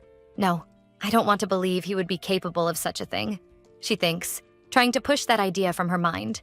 Certain of this, she follows Taran in silence, watching him carry the man in his arms. Sometime later, already at the mansion, the man, now appearing to be better, thanks them for saving him. Lissa feels relieved to realize that, luckily, the man hadn't heard the conversation she had with Taran before waking up. The man introduces himself as Gray Hofflander, and then politely asks for the names of his rescuers. Lissa begins to say her name, but Taran interrupts her and introduces her to Gray as Liz. He introduces himself as Karen Cardis, saying he is a hunter, and presents Liz as his wife. Our protagonist feels slightly irritated by the fact that Taran referred to her as his wife. Honestly, I don't understand the reason for this irritation. She loves him, doesn't she? So, wouldn't it be nice to have the man you love refer to you as his wife? The more Gray talks, the more Lissa can't help but notice the peculiar way he expresses himself. Noticing Lissa's gaze, Gray apologizes for his peculiar way of speaking, explaining that it is a habit he acquired because of his work. When asked what he does, he responds with an almost smile on his lips that he is a detective. Lissa is surprised after all. She had never met a detective before. Meanwhile, Taran, indifferent, tells Gray that he and his wife are just passing through, traveling. "We were on our way to the port when it started to snow heavily," Taran says, quickly following up with a question, wanting to know if Gray was also heading to the port. With a tired expression, Gray explains that he had business in the capital and that he has been working too much lately. He recounts that, upon hearing the gunshot, he was so startled that he ended up fainting. He comments that he was very lucky to have been found and taken in by such a nice couple. In a passive-aggressive way, Taran comments that it was really lucky for them to have found him, and then asks when he plans to return to the capital. Noticing Taran's tone, Gray breaks into a wide smile and replies that he will head to the capital as soon as Harmony, his mare, returns. She probably ran off scared because of the gunshot. Lissa apologizes to Gray for scaring his mare away, but he reassures her, telling her not to worry. He explains that he and Harmony have been together for a long time and that he is sure she will come back. Taran reminds them that now that the snowstorm has eased, it would be a good time to look for a horse and leave. He then adds that he hopes Harmony returns as soon as possible.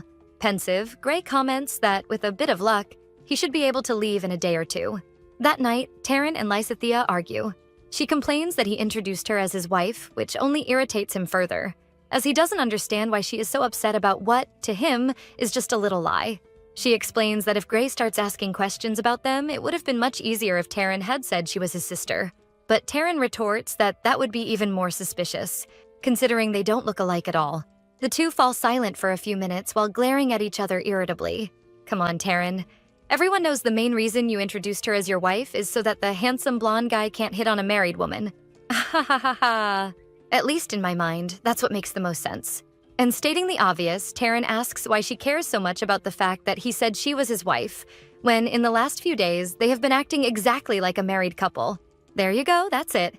I would also love to know the reason for our protagonist's outburst regarding this. With a sober and judgmental expression, Taran continues, asserting that she is not in a position to complain about anything, since it was because of her that they ended up in that complicated situation. Clenching her fist, our protagonist retorts that the blame is not entirely hers. After all, it was he who insisted on changing the position of the bottle. Exactly for that reason, I provided a solution to the problem, but you refused to accept it, he replies, irritated. Things would have been much easier if we had just eliminated him. How can you talk about killing someone so easily? Questions Lissa, her voice choked. With a cold look, he replies that he would like to ask her something. How can she trust people so easily? Taran's question makes Lissa feel a tightness in her chest, and in a low, almost whispered voice, she responds, "Because I have you by my side." Taran, irritated, asserts that even so, Lissa cannot just go around trusting people. She, stung, retorts sarcastically, apologizing for relying on him. The two continue to argue, their voices rising, the sharp words cutting through the silence of the mansion. He sighs, irritated, as he says he will cancel the trip in the morning since he cannot leave her alone with a stranger. Lissa insists that he can go, assuring him that she will be fine, but Taran retorts that this is not her decision. Not after the mess she caused by approaching that man recklessly and disrupting all the plans Taran had. "Stop acting like you are my real husband," Lissa explodes, staring at him. He then steps closer to her. Irritated, he grabs her wrist tightly, asserting that her life is in his hands. "Or have you forgotten the countless times I saved your life?" He retorts, his voice heavy with fury. Remembering everything they have been through together and all the times she depended on him, she admits to being grateful for that, but that only means I owe you. Not that you command or can command me, she continues, trying to free her wrist. Taran looks at her with a saddened expression, not loosening his grip immediately. "I also have a life," Taran replies, leaving Lissa unsure of what he means by that. Before she can ask anything else, he firmly grabs her chin and, in a harsh voice, declares that from now on she will do what he says and will continue pretending they are a couple. Otherwise, his patience will run out, and he will not put his own life at risk. If necessary, he will leave her alone. Lissa feels as if Taran has a gun pointed at her, that in that relationship she is the weakest prey. Thus, she sees no other option but to listen to him. Despite being bothered by this, what hurts her the most is that Taran in front of her doesn't seem like the same person she knows. Still, Lissa loudly asserts that she will do whatever he commands. Taran looks at her seriously, and even after her response, still shows signs of irritation. He turns and walks toward his own room, saying nothing more than a curt "good night" to her. He slams the door hard as he leaves, leaving the room immersed in silence. Our protagonist, not recognizing who this Taran in front of her is, silently gets up and walks to the bed, throwing herself onto the sheets, mentally exhausted. Everything is ruined now, she thinks, before finally falling asleep. The next morning, Lissa goes to the dining hall to have breakfast and finds Gray and Taran already seated at the table, eating. The atmosphere between Taran and Lissa is still charged with tension, noticeable even in the silence that hangs between them. As soon as she settles in, Taran gets up from the table. While taking his plate to the kitchen, he dryly comments that he will get her a plate of food. Gray, sensing the heavy atmosphere, lightly remarks that her husband seems to be in a bad mood. Embarrassed, she replies that sometimes he is in a bad mood, but not always, and that it will pass soon. Taran returns and places the meal in front of Lissa, commenting that she should correct her sleeping schedule since she is always late for breakfast. She apologizes, explaining that she had trouble sleeping last night and that's why she ended up being late. "Again?" he says, giving her a firm look. Lissa looks away, saying nothing. Gray interrupts the moment, offering to keep her company during the meal, as he usually eats very slowly. Taran gets up and leaves, saying he will be upstairs if they need him. Lissa casts a worried glance in Taran's direction. Meanwhile, Gray strikes up a conversation and asks if they were going to the port to the north. She confirms with a nod that yes. Then Gray comments that it must be the port of Sylvanes, although he doesn't remember there being any attractions there besides the port itself. She states in a nostalgic tone that they were going there to see the sea. Gray, for his part, observes that the sea is frozen. Surprised, she asks how he knows the sea is frozen, since that region is usually known for its warmer waters. With an indescribable expression, Gray retorts that he would like to ask her the same thing. How does she know that? Our protagonist realizes that Gray is more perceptive than she imagined, and that she must be much more careful about what she says in his presence. Regaining her composure, she explains that since the port was the destination of the trip, they learned about the situation through relatives. But to her astonishment, he simply comments that, in his case, he was coming from the port of Sylvanus. He explains that he had been there for 2 months for work, and that he was now returning to the capital to make his report on the service. Lissa feels more at ease upon hearing this. After all, it made sense for him to know about the sea since he was coming from there.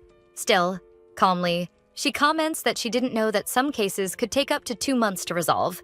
She adds that, normally, in detective stories from books, everything seems to happen much faster.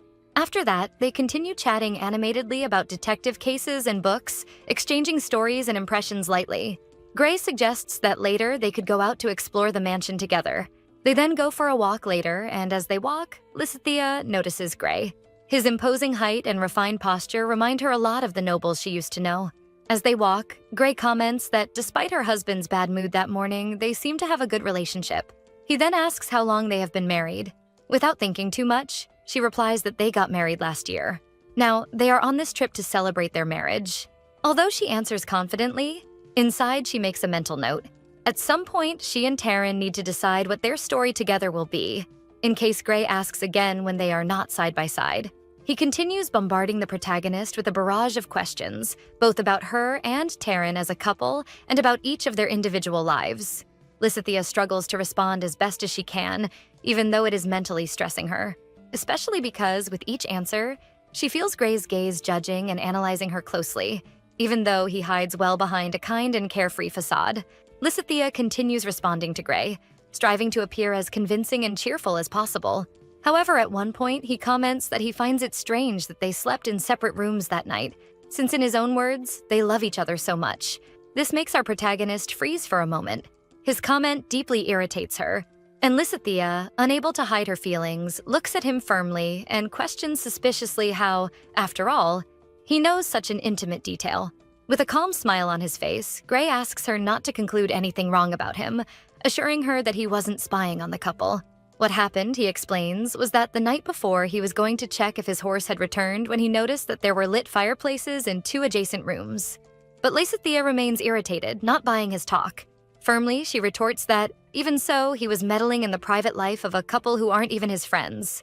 Gray, hearing this, apologizes to her, but she maintains her irritated tone, explaining that last night they had an argument over money, and for that reason, they ended up deciding to sleep in separate rooms. Just that. Nothing more. Gray's questions and remarks sound more like a veiled threat than a casual conversation, and our protagonist begins to feel worried, realizing that he has already investigated quite a bit since the moment he arrived. Seriously, Lissa, the guy is literally a detective. I'm sure he has already figured out who you really are. Continuing the little tour and, to our protagonist's delight, diverting the focus from personal questions, Gray starts commenting on the mansion, praising its size and the number of rooms. Curiously, he asks if she has explored all of them yet. She immediately remembers that bizarre interrogation room and decides that she shouldn't mention it to Gray. Fortunately, he doesn't notice her concern, as he is too excited talking about the mansion and how it must be full of strange things, since a smuggler of illegal substances was its former owner. Realizing that talking about the mansion is also not a good idea, Lissa decides to change the subject. She asks Gray about Harmony, hoping that this will distract him and steer the conversation toward a more neutral topic. Initially, the plan works. The conversation shifts, and they begin to talk about Harmony and her rebelliousness in not returning to her owner yet. Until suddenly, they pause in their walking, and Gray breaks the silence by saying in a low voice, 287 steps, first floor from end to end. She furrows her brow, clearly confused by the enigmatic comment, and asks Gray what exactly he meant by that. Gray explains that both the first and second floors of the mansion are exactly the same size as they appear from the outside. Because it is such a large mansion, and having belonged to an eccentric nobleman, Gray confesses that he expected to find a secret room hidden somewhere. He adds that in mansions like that, it is almost normal for there to be secret rooms, hidden passages, or concealed chambers, as many former owners like to keep their secrets and treasures well guarded. Lissa, filled with curiosity, asks if he is looking for something specific, and if that is why he seems so obsessed with finding the hidden room. Gray admits that he had heard about that mansion before. He explains that there were rumors that some of its former owners used certain anesthetic herbs recreationally. Our protagonist directly asks if that type of herb was really used in the mansion. Gray confirms that, most likely, yes. And precisely because of that, after the former owner's death, so many people came to loot it. The most interesting thing, he emphasizes, is that there is one specific substance that has never been found. And this substance, he explains, is known as the truth powder. Many believe in its existence, and for years people have been searching for it without success. A substance so cruel that it can break all mental barriers of those who ingest it, forcing the person to reveal the truth about anything they are asked. Moreover, the truth powder also paralyzes and slows down the body's movements, leaving the user vulnerable for a short period while it remains active in the system. He admits, without beating around the bush, that it would be great to find this powder, since there are many people interested in products of this kind, and with that, he could make a good amount of money. Lissa, worried, questions whether it doesn't bother him that if he finds the powder and sells it, the person who buys it might use it to harm others. Gray, however, responds without hesitation. He explains that he needs the money to survive, and that, in the end, bad people will always find a way to do harm, regardless of anything. They finally arrive at the door of the room where Gray is staying, and Lissa takes the opportunity to say goodbye.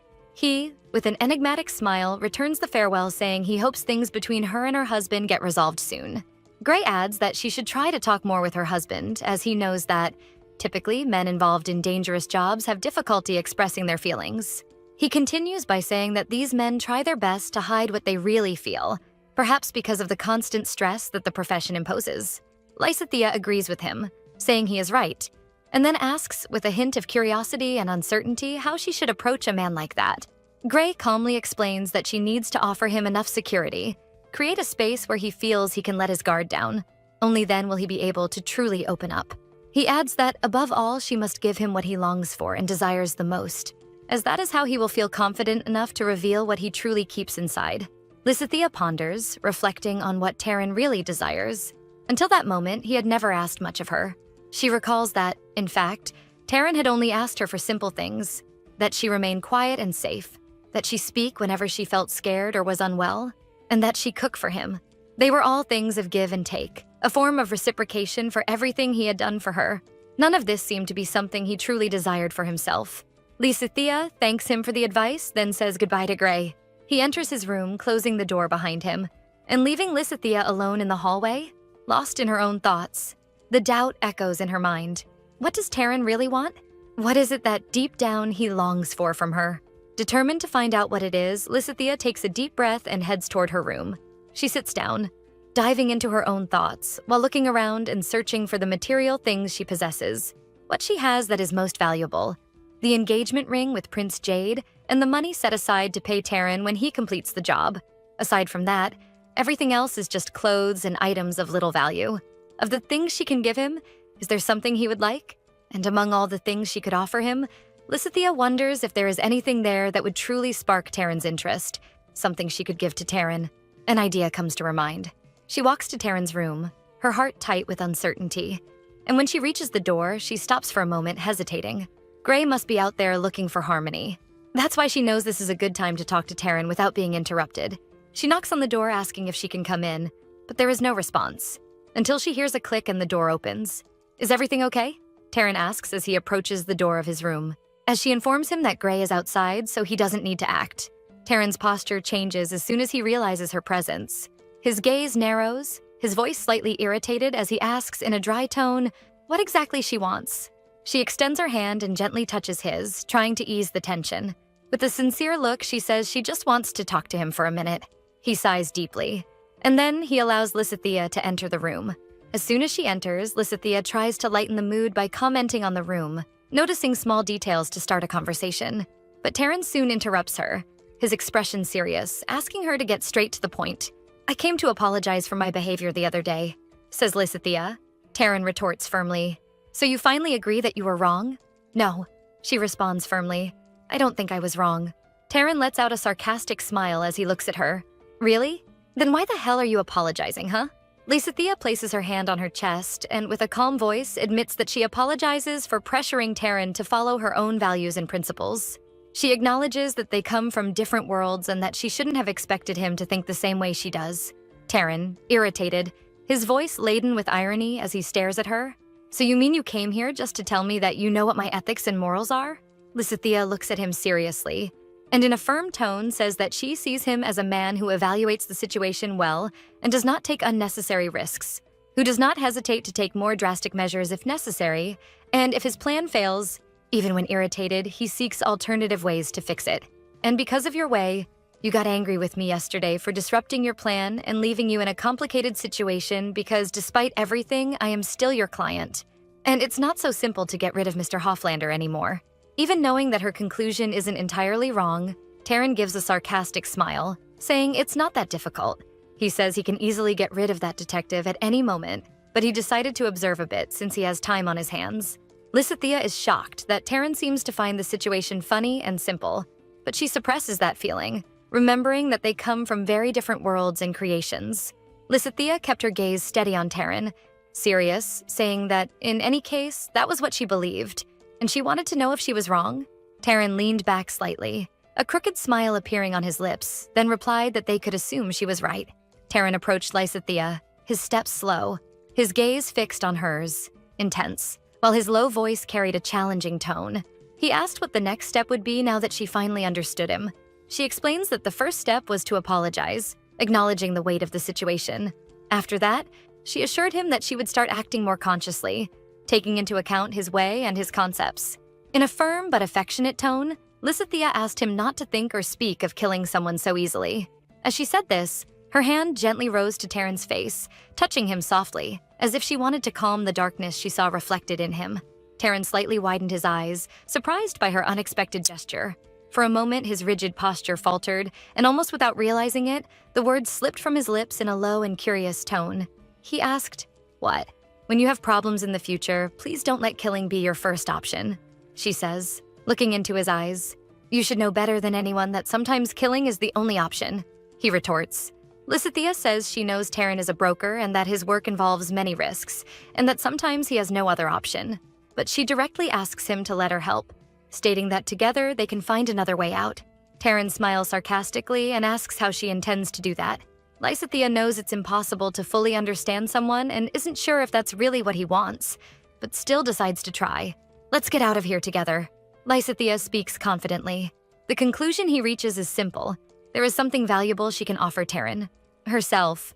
Taran remains thoughtful in silence for a few seconds until he finally asks, "Together? Yes?" She says determinedly, "I want you to come with me to the Duchy of Landis in the neighboring empire." Taran takes a deep breath and asks if Lissa has any idea what she's saying. He reminds her that things are much more complicated than they seem. Lissa immediately responds, saying she has money. She explains that with the amount of his fee and the prince's engagement ring, they could live comfortably for a good few years. Taran raises an eyebrow, staring at her, and asks if what Lissa really wants is for them to live together. Lissa firmly confirms, saying it makes more sense for them to live together since they will be fleeing side by side. Taran quickly counters without hesitation, making it clear that he doesn't enter into relationships. Holding on to a piece of his shirt, as if fearing he might pull away at any moment, Lissa says she knows he doesn't get involved, but still adds that they could simply share a house, without it meaning they are officially together. Taran looks at her incredulously, asking if she would really be willing to do all that just because she hates it when he kills people. Then he seriously asks if she has gone crazy. Well, my dear listeners, our protagonist really took the most disastrous route possible to approach the male lead. My God, what a disaster waiting to happen. But I promise the story gets better and has a good ending. So hang in there. Lissa, even more tightly gripping his clothes, confesses that when Taran considered killing Gray the day before, it made her feel nauseated. She says she felt betrayed, and that, in a way, this idea disturbed her deeply. Taran looks at her with a serious but concerned expression and asks if what she fears is that one day he will kill her. Lissa firmly denies and explains that her greatest fear is not that. She confesses that what truly scared her was not feeling like herself, for not being able to hate him even after hearing all that. Then she looks at Taran sincerely and admits, the time they spent together changed her and she is in love with him. Lissa declares intensely that she needs him and wants to be by his side, regardless of what kind of person he is. She states that together, they can overcome difficulties and become better people alongside each other. Despite being surprised by the confession, Taran tries to pull away. He reminds Lissa that there is a contract between them and asserts that this is exactly why the agreement was created, so they could give each other what they wanted without needing to commit too much. Taran says he will be very clear. He will not run away with her. He will not escape with her. He adds that, at most, they will have 10 more days together until he finishes the job of taking her out of the Empire. After that, before he can finish what he was saying, Lissa, overwhelmed by denial and despair, interrupts him. She declares that, in that case, she will not run away, that she will give up the plan. If escaping with her is not what he wants, they can use the money in another way. But what really matters to her is being able to stay by his side. Taran glares at her with anger etched on his face, his eyes hard. He asks why she is trying to ruin her own life in that way. Lissa bursts into emotion, her voice trembling, confessing that it is because she loves him.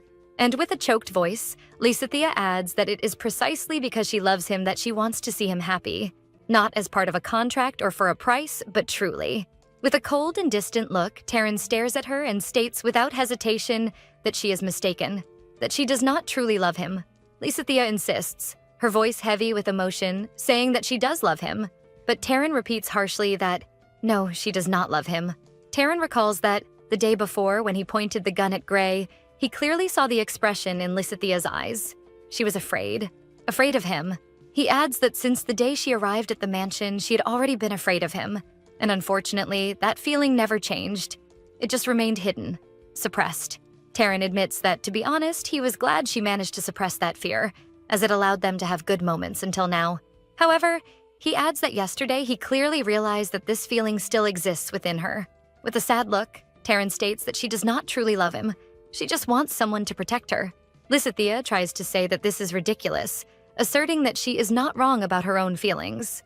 Taran interrupts her with a harsh voice, stating that she is wrong, and that this is not what he wants.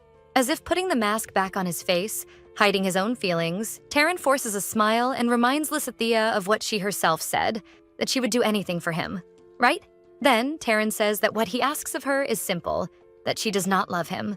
He approaches Lissa again and, in a restrained tone, reminds her that, as they are still under an active contract, he will give her what she wants while they remain in the mansion.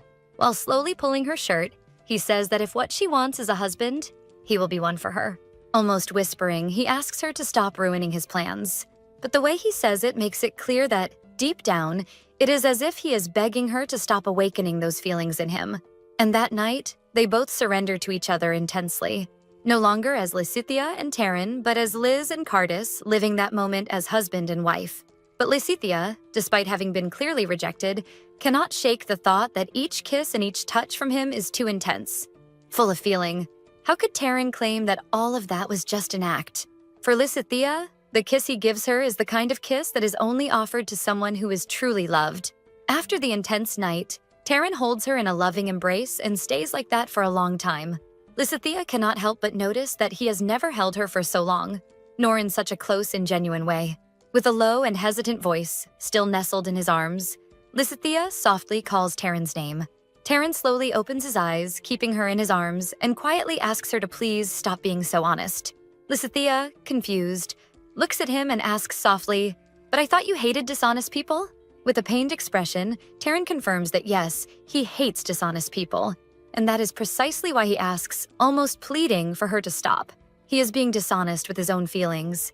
And it hurts more to see how honest our protagonist is being about her feelings. The next morning, they both wake up together in the same bed. Lissa remains silent, staring at the ceiling for a few moments, while her mind spins around everything that happened the night before. Every word, every gesture, and every contradiction from Taran comes back to her memory, leaving her torn between doubt and hope. Although Taran is almost always the first to wake up, Lissa notices that, even after calling for him a few times, he remains in a deep sleep. Worried, Lissa gently touches his forehead and face, checking if Taran has a fever or is sick. Concluding that he is not ill, Lissa gets up and quietly gets ready, believing that this is a good opportunity to do something nice for him. When Taran finally gets up and heads to the kitchen, he is surprised by an unusual sight. Lissa is already there, busy cooking something for them, as if she wants to turn that morning into a special moment. Lissa, a bit awkwardly, explains that she is making the tomato soup he had taught her. She admits that she doesn't remember the correct order of all the steps, but believes it will still turn out well.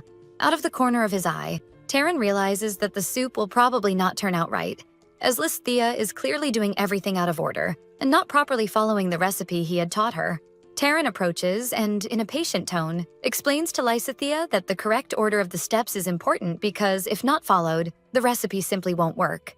Lissa, looking at the tomatoes somewhat uncertainly, asks if she should throw everything away and start over from scratch. With an ironic laugh, Taran replies, no, that she doesn't need to throw it away. If the soup turns out bad, they can simply let the detective eat it. Lissa notices, from his tone of voice, that Taran still clearly does not like Gray very much. Taran, glancing at her seriously, asks Lissa if she really likes Gray, even though he is a risk to her. Lissa confesses that she is not very worried about Gray, but admits her curiosity about why Taran is so cautious regarding him. Taran explains that for him, the detective and the wolf that attacked her are essentially the same thing. Although they act in different ways, the actions of both could end up hurting Lissa and, consequently, disrupting his plans.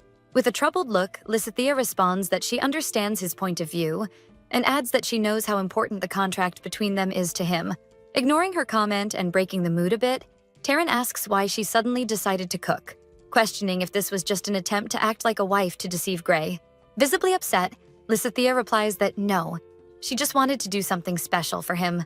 Lissa reminds Taran that just as he taught her to shoot, she had promised to cook for him someday, and now she was just fulfilling her promise. Noticing how upset she is, Taran calmly takes the knife from her hands and asks for permission. He asks Lissa to watch him closely, saying that he will teach her again how to prepare the soup. He explains that this way, next time, she will be able to make it correctly on her own. My God, man, what an intense push and pull. He then begins to cook with mastery, each movement firm and precise, while Lissa watches him closely, absorbing every detail in silence. The atmosphere between them gradually improves, and Taran continues cooking while giving small tips to Lissa, explaining each step so that, next time, she can repeat it on her own. Noticing that Gray is not around and assuming he has gone after his horse, Lissa feels happy to be able to share the meal alone with Taran. The scene shifts to the end of the day, showing Lissa slowly climbing the stairs, visibly tired after a day full of tasks. Upon reaching the top of the stairs, Lissa unexpectedly encounters Gray. The surprise is immediate, as she believed he had been out all day. Lissa comments that she hasn't seen him all day, and asks if, by any chance, he spent all that time exploring the third floor. Gray responds excitedly that, yes, he found some really interesting things up there, and comments that it seems like everything important in the mansion is concentrated on that floor. Lissa, recalling the macabre rooms she had seen on the third floor, feels a slight discomfort. Still, she tries to hide it and ends up asking Gray what exactly he found that was so interesting there. Gray, still excited, replies that he found many things, so many that he would even like to take some with him. But then his expression changes, becoming more serious. He pauses briefly and says that there is something he would like to ask Lissa.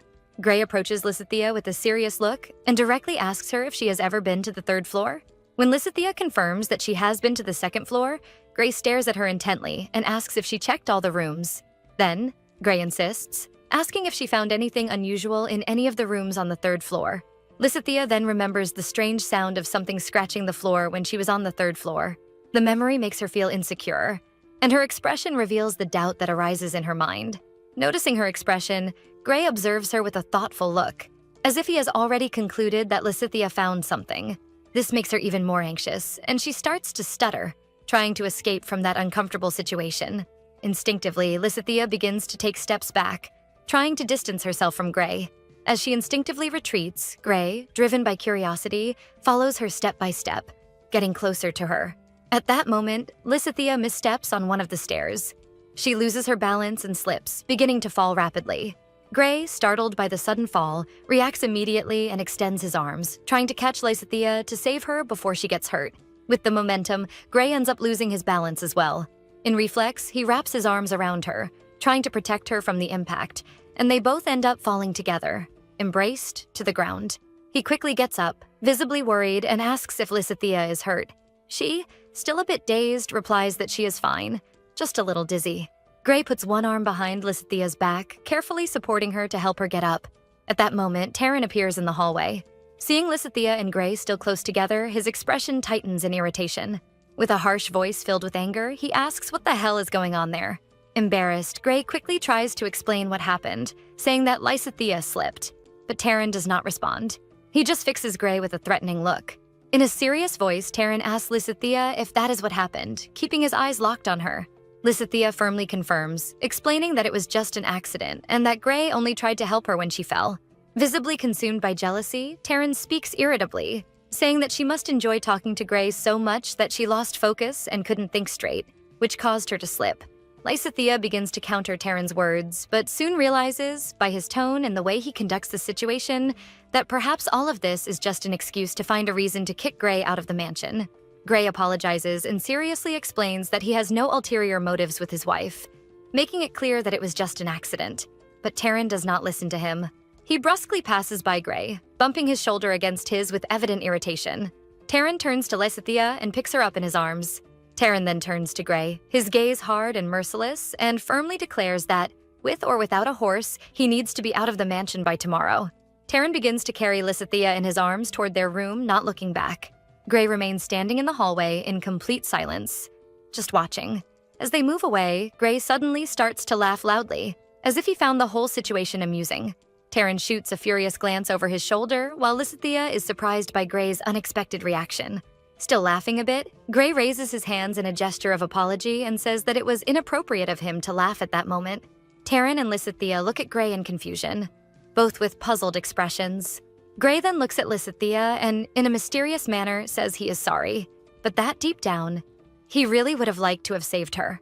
Lysithea feels confused, sensing that Gray's words carry something more behind the simple apology, but unable to understand exactly what he meant. Gray states seriously that he will leave the next morning and, in a respectful tone, asks that, if it is not too much to ask, they both come to say goodbye to him before his departure. Lysithea shows concern about the fact that Harmony has not returned yet, but Gray reassures her, saying that she will come back, even if he has to call her all night until she shows up. After that, Taran carries her in silence to their room, not exchanging another word along the way. Upon arriving in the room, Taran carefully places her on the bed, and seriously, he expresses his disappointment that she put herself in a risky situation, reminding her that he had been warning her to be more careful with Gray. Angry, Lysithea responds that even if Gray is not entirely trustworthy, it is not right for Taran to expel him like that. Taran counters that he has already made a decision and that it is final. Then, in an authoritative tone, he orders Lysithea to take off her clothes so he can examine her and check if she is hurt. But Lysithea, still irritated, ignores his order and continues arguing, upset with the way he treated Gray and with his ridiculous behavior acting like her husband when he rejected her yesterday. At that moment, Taran kneels by the bed. He begs Lysithea to let him examine her. He confesses that the mere thought of her being hurt drives him crazy, and he needs to make sure she is okay. He gently touches her leg, the touch light and careful. Lysithea blushes immediately, realizing that this gesture is filled with the same intense feeling she felt from his touches the night before. Sad and with a low voice, Lysithea asks him to stop lying to her and pretending that he really cares, as this will only confuse her more. She silently realizes that despite being rejected by him, she cannot help but love him. He looks at her for a moment and reminds her that he is exactly what she thinks of him, a scoundrel. The next morning, Lysithea wakes up and notices that Taran stayed by her side all night, silently taking care of her while she slept. She gets up, determined to take action. Lysithea feels she needs to do something that forces Taran to reveal the feelings he tries to hide at all costs. Something so intense that it makes his feelings overflow in a way that it becomes impossible for him to continue denying. Looking out the mansion window, Lysithea sees, relieved, that fortunately Harmony has returned. Too convenient a strangeness in my humble opinion. And she reminds herself that when Gray leaves, the act of husband and wife should come to an end. She then decides to resume her shooting practice, believing that this way things can gradually return to normal. Taran closely follows the training, observing her every movement and giving firm instructions. Lysithea, for her part, is more serious than usual. When Taran praises her progress, Lysithea responds sarcastically as she places a new bottle on the stone, saying that she might even end up becoming a hunter. But Taran retorts, saying that this is impossible. He explains that no matter how well Lysithea learns to shoot, she does not have the cold blood necessary to pursue this kind of profession. The two end up lightly arguing about the subject, exchanging provocations until, after a sarcastic comment from Taran, Lysithea turns around irritated, quickly aiming at the bottle. Taran is surprised by the accuracy of the shot, but soon becomes annoyed when he realizes that Lysithea used a full bottle, wasting the drink. Lysithea responds that it's not like they were going to drink together anyway, so it's better to use the bottle that way. Taran firmly holds Lysithea's wrist and tells her to stop with the nonsense, saying to end the training. Irritated, Lysithea asks why he is so bothered by it since he doesn't even drink wine. He retorts, saying that he does drink, He was just choosing to save the bottles to drink alone when it's all over. Lissa sighs irritably upon hearing this and says there's no fun in drinking wine alone. He looks at her with curiosity and asks if all that irritation is because, deep down, she wanted them to drink wine together. Gray clears his throat loudly, interrupting the discussion between the two. He explains that he is already leaving and that he just came to say goodbye before departing. He apologizes for anything he might have done that bothered them both. He then adds that, despite everything, he had a good stay at the mansion. Saying goodbye, Gray mounts his horse and begins to ride away. But Lissa shouts for him to wait and runs to the horse. Gray stops the horse, curious, as he watches Lissa approach him, breathless from running. Lissa, still catching her breath, opens her bag while saying she would like to give him something before he leaves. She then hands a book to Gray. She explains that it is a book about herbs she found in the mansion, and that it might be useful for him. Gray begins to leaf through the book carefully and, with a sincere smile, thanks her for the precious gift. He then extends a small snow globe to Lissa, saying he would like to give it to her as a gift in return. As Lissa observes the globe with curiosity, Gray comments that, due to its rounded shape, it might end up rolling around if not placed correctly. She then asks, excited, how she should place it correctly. But Gray, with a more serious and mysterious expression, replies that she doesn't need a base. She can simply leave it free. Lissa looks at him confused, admitting that she doesn't understand what he meant. Gray then comments that the third floor also has 287 steps from end to end, just like the other floors. He confesses that he thought it would be different, but it wasn't. Lissa then remembers Gray's search for the truth powder and realizes that was why he was investigating the third floor. Gray admits that, unfortunately, he lacked the courage to find the truth powder, but that she, Lissa Del Arman, should find this powder at any cost, thus revealing that all this time he knew her true identity. Lissa is in shock, paralyzed for a moment, unable to hide her surprise. He states that it would be useless for her to try to deny it. The signs were everywhere. With the conversations they had and observing her, he was able to gather enough information to deduce who she was. Even without ever having seen her face, the facts revealed the truth.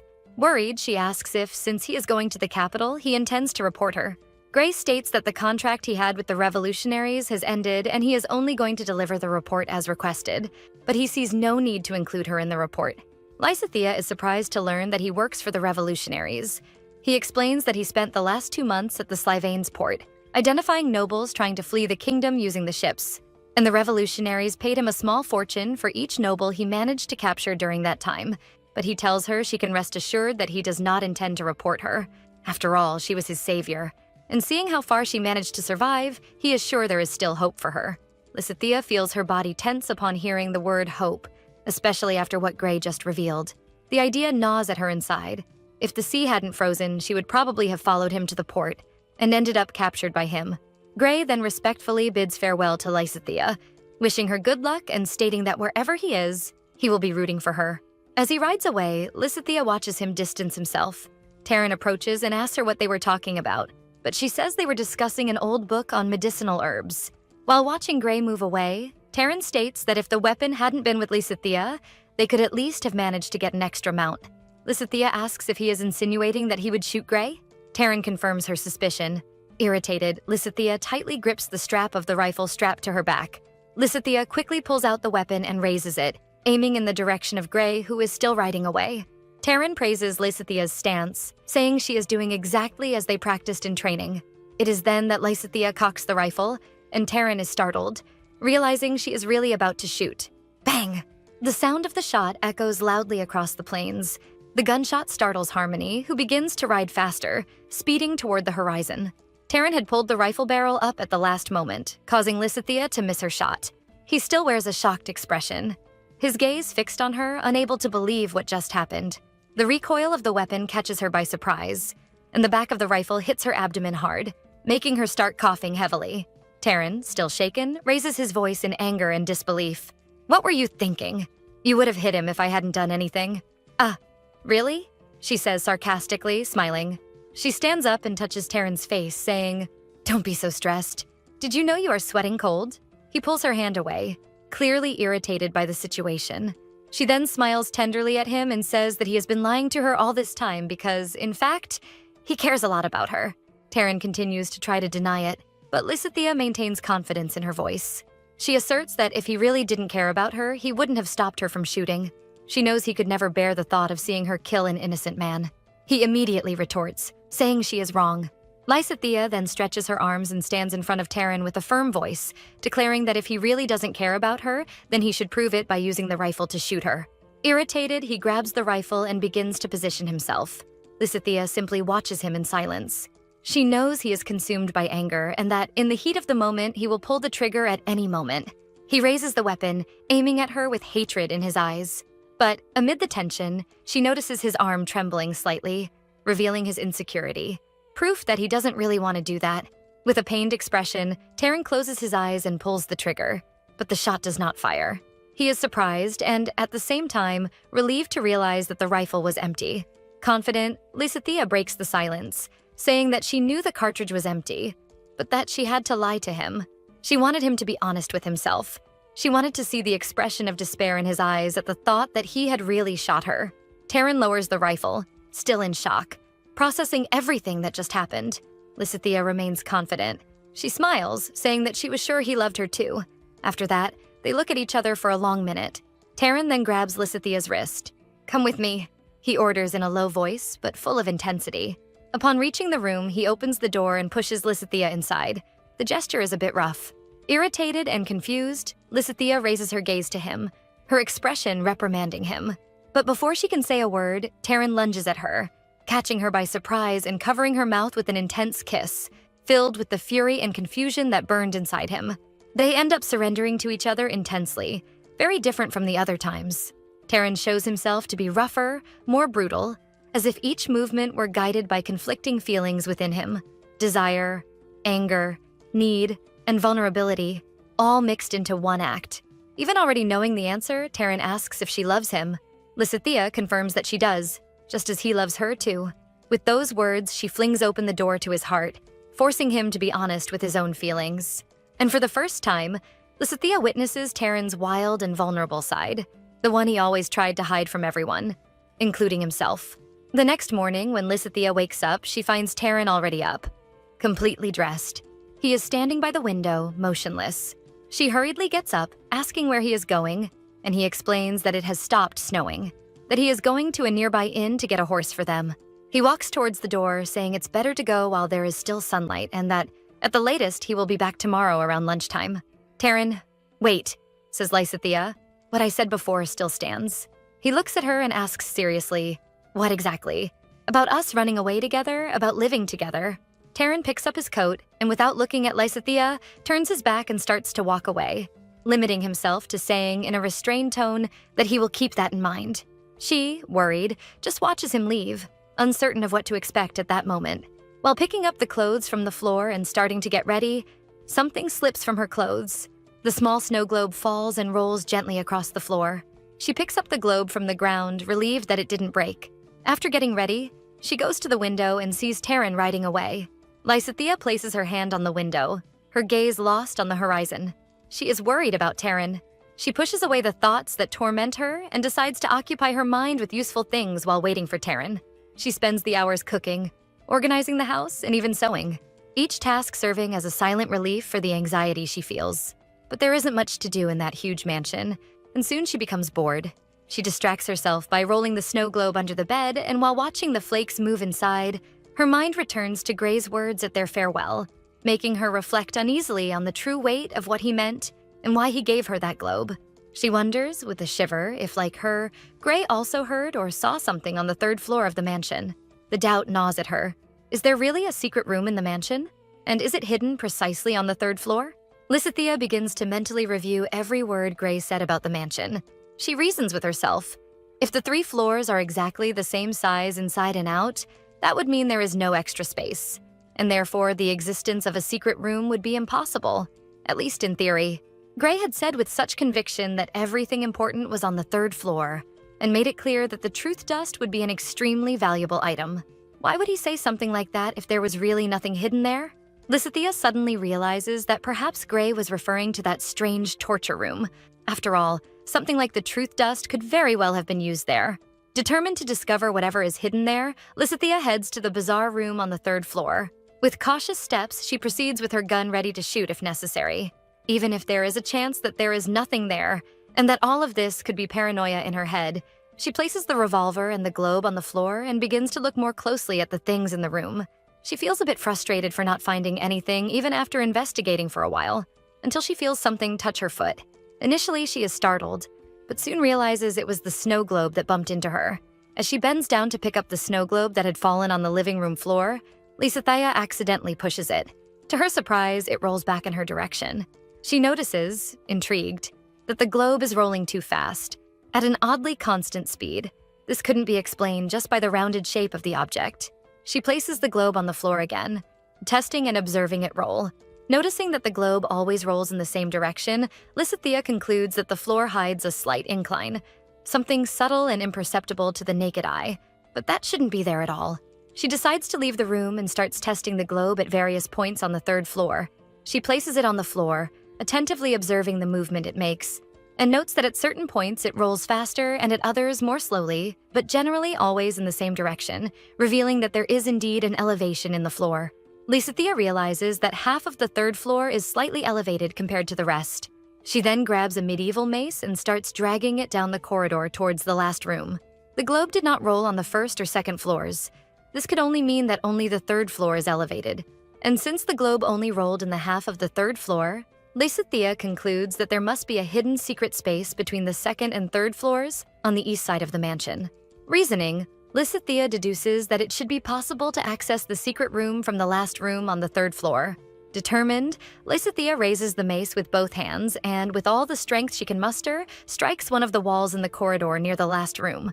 The crash echoes through the mansion, and fragments of wood scatter across the floor. With firm blows, she manages to open an entrance at the point where the wall gives way more easily. Without hesitation, Lissa enters through the space she just opened. Lissa finds a narrow staircase leading to the secret room.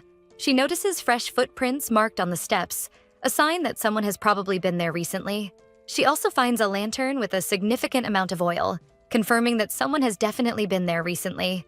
A shiver runs down her spine, and Lissa keeps the revolver steady in her hands while reflecting silently. Could it have been Taran who was here recently? She thinks, but soon concludes that it probably wasn't. Suddenly, she hears a faint scratching coming from the ceiling above the stairs.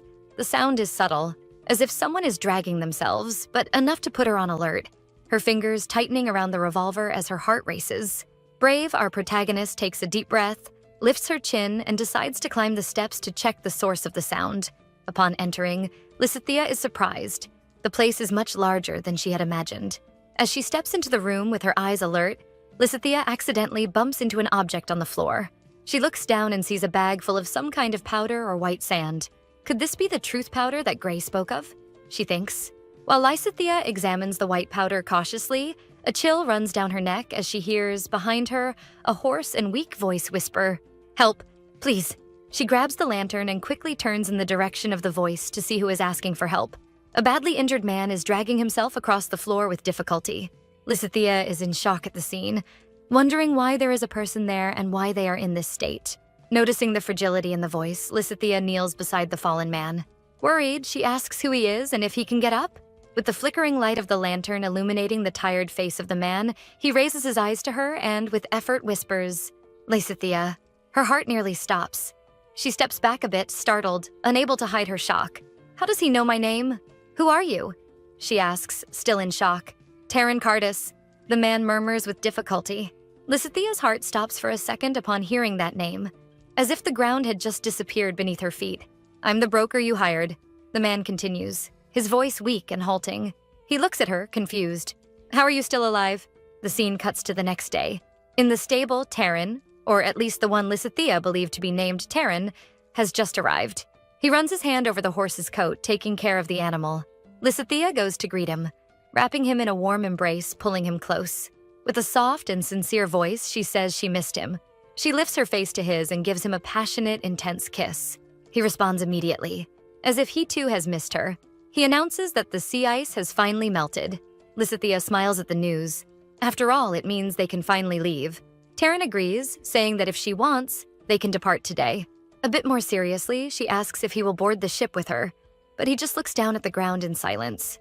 Deep in thought, Lissa says they can leave this afternoon, but she would like to eat before they continue their journey. After all, she had promised that she would cook for him, and keeping her promise, she prepared a special meal for him. They enter the mansion, and Lissa quickly leads them to the dining room, which already has a beautiful meal set up that she had prepared with care. Taran sits at the table looking at the served dishes with a slight smile. He compliments her, saying the food looks delicious, and soon notices the tomato soup, and curiously asks if Lissa managed to follow the recipe correctly. Lissa replies that he should try it, and then he would see for himself. He brings the spoon to his mouth, tastes the tomato soup, and savors it in silence for a few moments. With a smile on his face, he says it is delicious, and Lissa gets excited by the comment. She explains that she had to use everything that was left in the fridge. Taran says it's good to know this because then he can provide supplies for the next ones who come. Intrigued, Lissa watches him and asks why he is so concerned about the next person who comes. Then she asks, "You aren't coming with me?" He replies that he is, but only to the port of Sylvain, after which she will go on alone. Taran grabs the glass in front of him and takes a big gulp of water, as if he is very thirsty. "You've changed, Taran," she says in a serious tone. "Changed how?" he asks. Lissa says she feels like he has become a completely different person from when she met him. Intrigued, he asks how she saw him when she met him. Lissa replies that she saw him as a bad person. "A bad person," he repeats thoughtfully while taking another spoonful of the tomato soup. "Yes," she continues. "You didn't care when I was desperate. You simply turned your back on me." He looks at her, asking when exactly he would have done that. Lissa remembers the first nights when she couldn't sleep because of the strange noises in the mansion. Taran counters, saying he even invited her to his room back then. "As if I could accept that invitation from someone I couldn't trust." Lissa retorts, her voice heavy with bitterness. Taran argues that it was still a better option than walking in the middle of a snowstorm at night and being attacked by a wolf. Lissa sighs and replies that it's not the same because if a wolf attacked her, she would still have the chance to be saved by him. But if it were him attacking her, there would be no one to save her. He looks seriously at her and says he doesn't think a wolf would have attacked her if she had gone to his room that night. Leaning over the table, Lissa stares at him and asks if he really thinks that. Almost instantly, he replies that he doesn't. She then smiles and comments, "See?" She gets up from the table and returns with a bottle of wine in her hands, placing it in front of him. Then she invites him to drink with her. Lissa pours a glass of wine for him. Taran watches her with suspicion, finding it strange how much she insists that he drink with her. She explains that she just wanted to fulfill what he himself had said since he mentioned wanting to drink wine on their last day together. Taran furrows his brow, finding her words strange, and retorts that it's still early to call that the last day. After all, they still have 3 days to reach the port. "No," replies Lissa, and a nearly sickly smile appears on her lips as she looks at him. "This is our last day together." He looks at her seriously, his eyes narrowed with suspicion, and asks in a harsh tone, "And why would it be the last? Did you poison the food?" Lissa smiles and replies that yes. Taran freezes for a minute, shocked, and asks if she is joking. She just shakes her head silently, denying it. Taran, not taking his eyes off her, grabs the glass and spills the wine on the floor, believing that the poison she mentioned might be there. He looks at her and asks why she is doing this all of a sudden. Out of nowhere, an uncontrollable thirst takes over Taran, forcing him to grab the glass and drink the water in large gulps. Lissa just watches him in silence, a smile forming on her lips.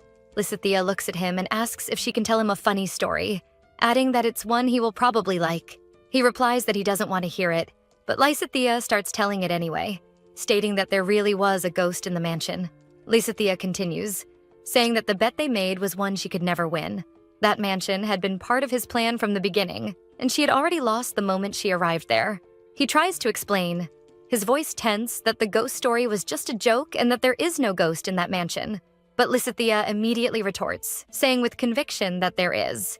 Lissa is serious, her gaze fixed on him, when she says firmly and without hesitation, "I am looking at him right this moment. Phantom." Taran, or rather, Phantom, looks seriously at her when he hears those words. In silence, he notices the detail that he missed before. Lissa hadn't eaten the tomato soup, so it was probably there that the poison was. Phantom tries to get up from the chair, but soon realizes that his body isn't responding. His body completely loses strength, and Lissa stands before him, her expression cold. She calmly explains that what he ingested is not a poison, but rather a substance that paralyzes the body and prevents any lies from escaping his lips. Motionless on the table, he can only stare at her with difficulty. Lissa approaches, her gaze firm and incisive, and asks the first question in a clear voice. "Are you Phantom?" He is clearly groggy and his voice weak, and he begins to explain everything. He says it all started when he received a commission letter. The mission he received was clear: assassinate Brant, the leader's son. From there, he began to meticulously prepare to fulfill the task, calculating each step carefully, until one day the contractor sent him a generous sum of money along with a message. He had done a good job. He recounts that he was confused. He was being paid as if he had eliminated Brant, but he hadn't completed the job yet. Rumors began to circulate that Phantom had assassinated the leader's son. This irritated him even more, as he didn't want to take credit for a job he hadn't done. It was the first time he had failed a mission, and worse than that, someone had stolen his target. However, more than a matter of personal revenge, he knew he needed to worry about the leader of the revolution, who would surely come after him believing he was responsible for his son's death, even though the real assassin hadn't been him. Until the day he was preparing to flee the kingdom, a new request arrived. The request was to eliminate Lissa del Armani, the youngest daughter of Count Arman, who had lost everything in the revolution. Why did he want to eliminate her specifically? And why choose the man accused of killing his son for this mission? Everything sounded like a possible trap. But as he had no proof of anything, all he could do was speculate. In the end, curiosity spoke louder, and that's what led him to accept the mission. He discovered Lysithia's escape route and arrived early at the meeting point. There, he ambushed Taran Cardis. Then, after defeating Taran Cardis, he simply waited for Lysithia in the mansion, taking his place without raising suspicion. The real Taran was extremely reserved. Few words, and so Phantom had to torture him to extract any information that could help him pass as him in front of Lysithia, including information about Lysithia herself. While looking for a place to hide the real Taran, he ended up finding the truth powder, the same substance that, ironically, Lysithia was using against him at that very moment. And not long after that, Lysithia arrived at the mansion.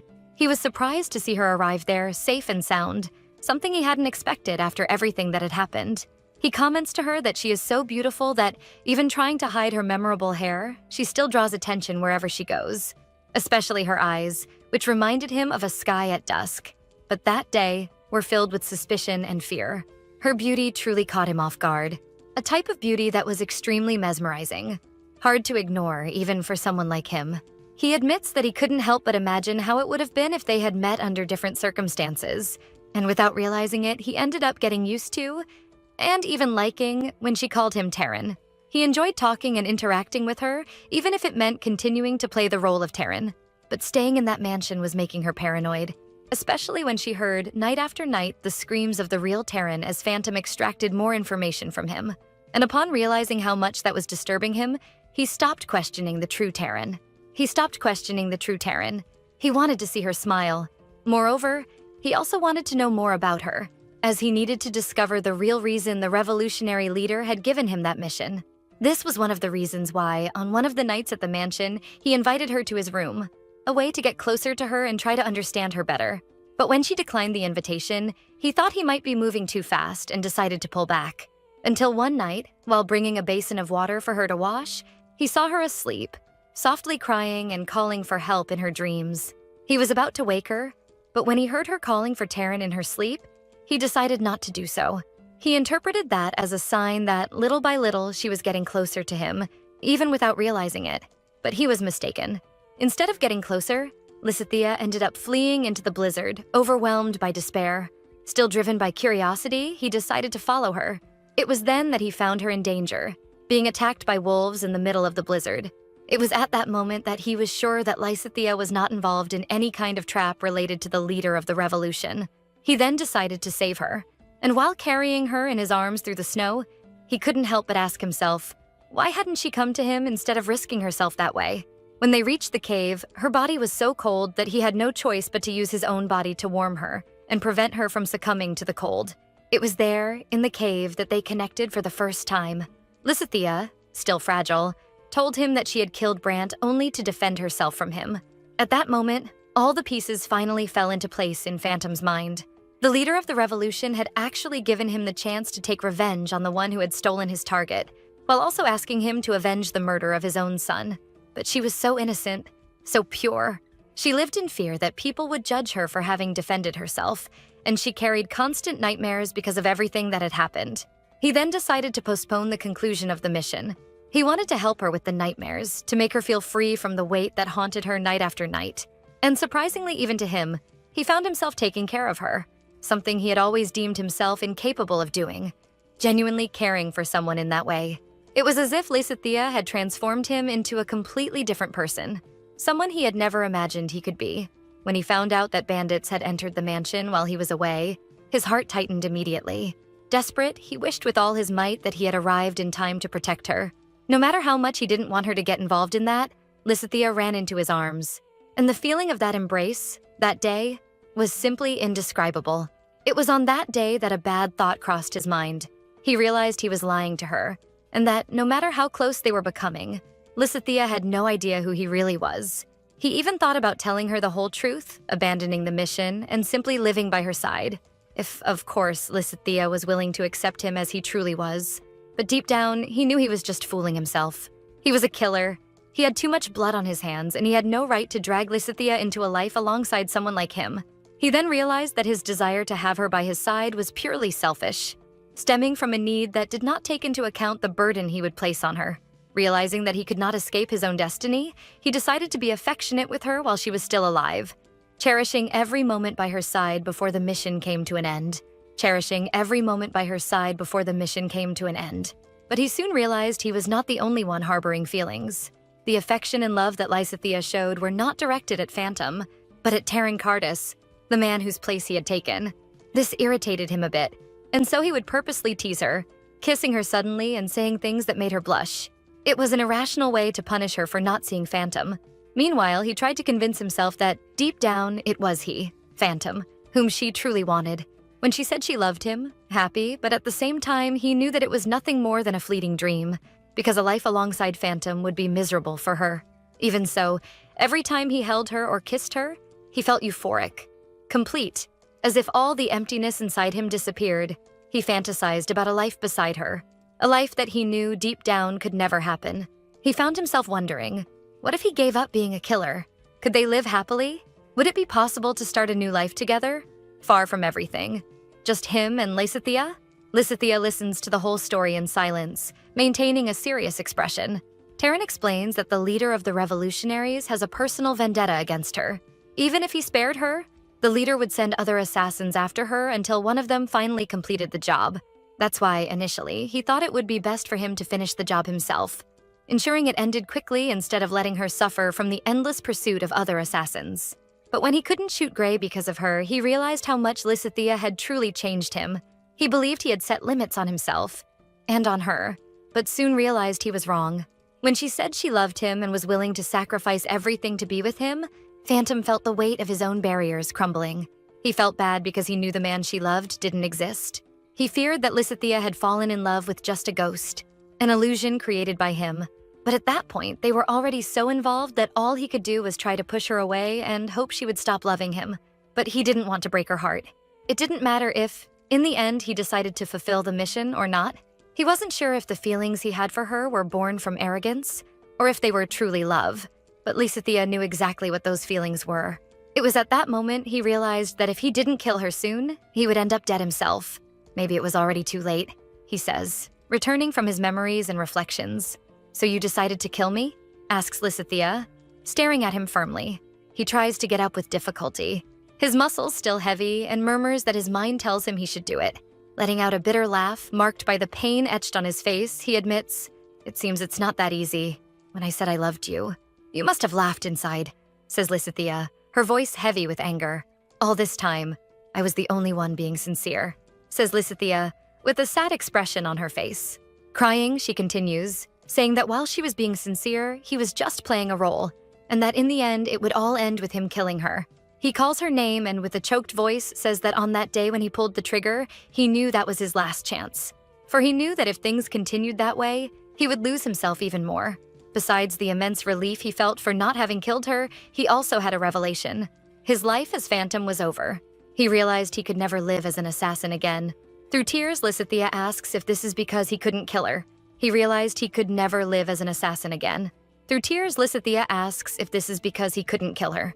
Looking at her, he replies that it's not because of that, it's because he realized he loves her. "I can't kill her. I would probably postpone it for the rest of my life," he admits, his voice sad. She continues crying intensely upon hearing his words.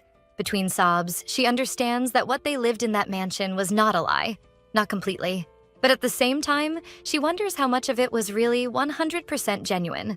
Her heart aches, feeling torn, because although it is filled with love for him, it is also overwhelmed by discomfort and a bitter sense of betrayal.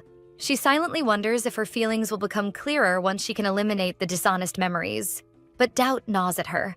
Which memories should she eliminate? She wonders if, after all this, it would still be possible to be happy and truly love Phantom. Determined, she tells him that she will forget everything. She wonders if, after all this, it would still be possible to be happy and truly love Phantom. Seeing that she is leaving, he begs her to do him one last favor. He is consumed by a maddening thirst and asks for just a glass of water before she goes. Realizing that he is not in a position to be a threat, she grabs a wine glass for him.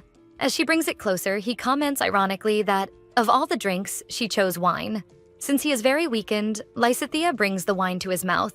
At that moment, his eyes shine like those of a predator. He quickly grabs her wrist, making the glass shatter on the floor. Then, he pulls her in for an intense and desperate kiss. She resists and pulls away from him. In a weak voice, he simply asks, "Please don't forget me." Lissa runs out of the dining room, clearly overwhelmed by everything that has happened. Outside the mansion, we see her riding away from the mansion. Tears stream down her face as she thinks, that was a curse. The curse of the Phantom.